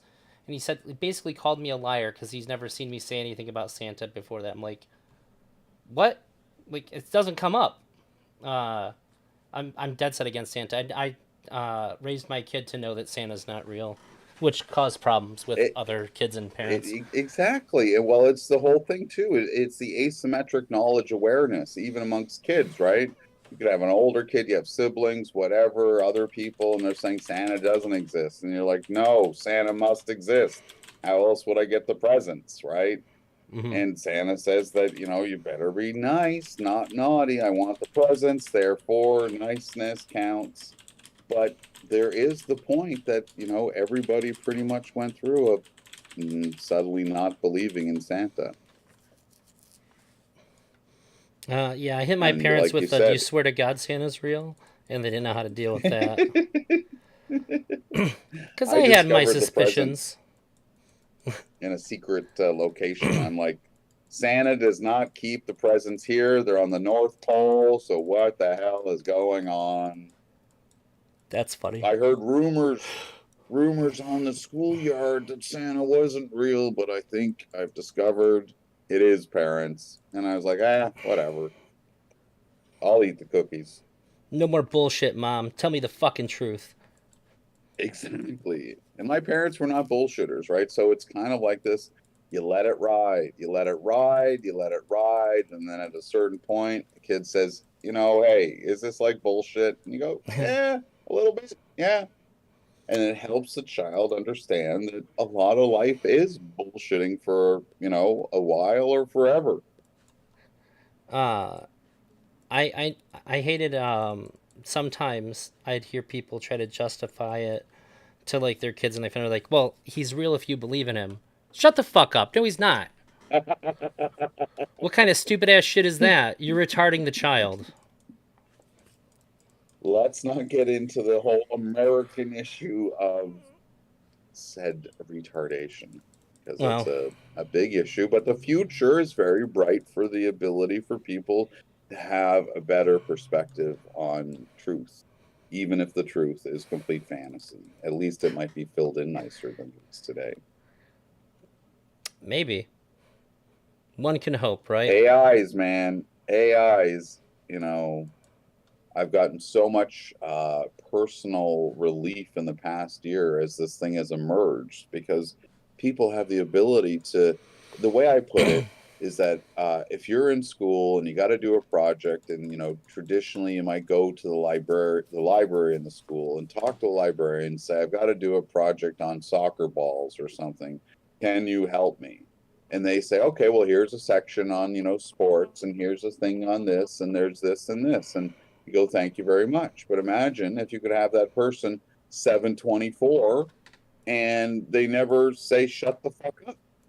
And you can just keep being encouraged to explore and ask stupid questions, get better answers, realize what a better question is. Everybody now has the opportunity to have unlimited curiosity and knowledge exploration, truth, basically. Ignorance We is kind of had that voluntary. already, but But it's we so squandered easy it. now, is what I'm saying. There's no squandering. Squandering's always the feeling of like things were better in the old days. But you go through the old days, and people always said that. No, I just mean like we could Google anything for like the last 10 years and people didn't really use it to like the kind of advantage that we assumed that we would when we got that kind of technology. I don't know, being able to foresee the ability to have the conversational AI agents. Because the thing is, you can Google, you can open 10 tabs, you can cross correlate a bunch of things, close the tabs that are wrong and whatnot. But with Bing or Bard or ChatGPT, I can just ask a question that spans like so many different domains of ideas that it often says, that's a really interesting and complex question, but let's give it a go.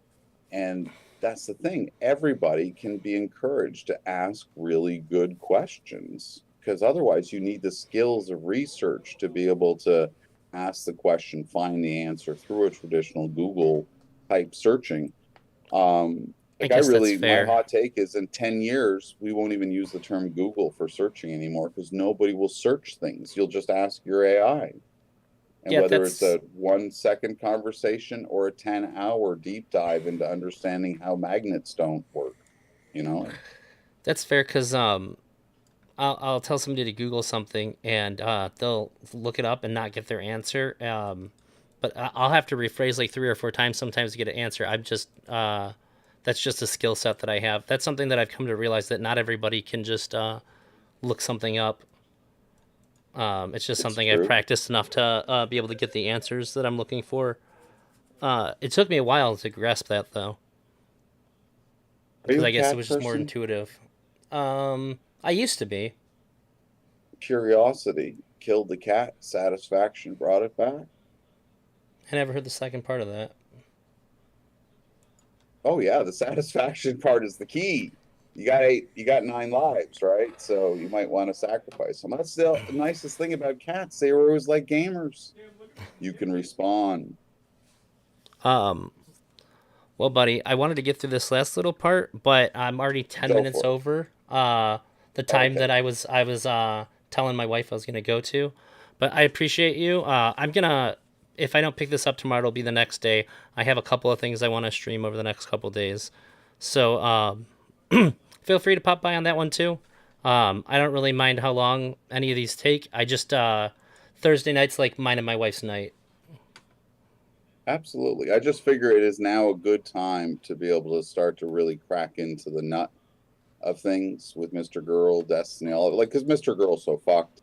You know, Destiny's on the verge of being able to jump up an electron level. And as he said, if he was getting 9 figures, he would dump his community in a second. Sorry, boys, he said.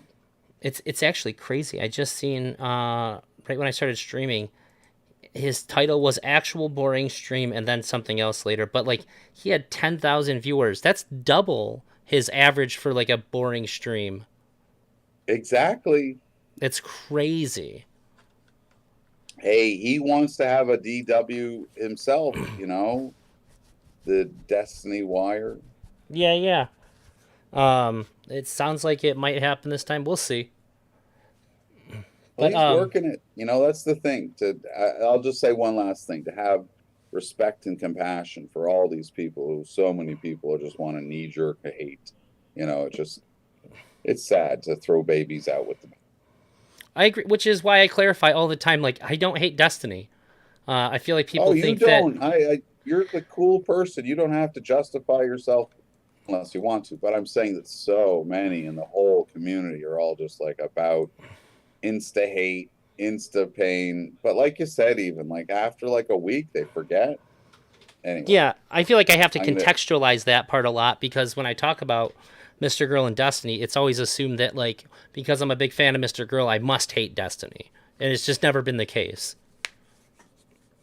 You know what really helps me? I'll leave it with this: being banned from Mr. Girl and being banned from Destiny, and still being a supporter makes people go, "Why? What's going on there, sir?" So, but I'm special. Anyway, you go say, give my best to Eldris Drazi, and thank you. It's always a pleasure. And thank you for your service to the arts of truth and Mr. Girlism. I appreciate Very it. few are standing up, man. And Uh, wear a shirt, you degenerate. All right, I'm going. Bye. Love you. I love you too, Specs, and have a good night. So yeah, next time I'll pick it up right where I left off here. I have to do another stream that's not related to this somewhere very soon too. The one I got banned from YouTube for, so it just won't be on YouTube. It'll be on Kick. But yeah, that's it.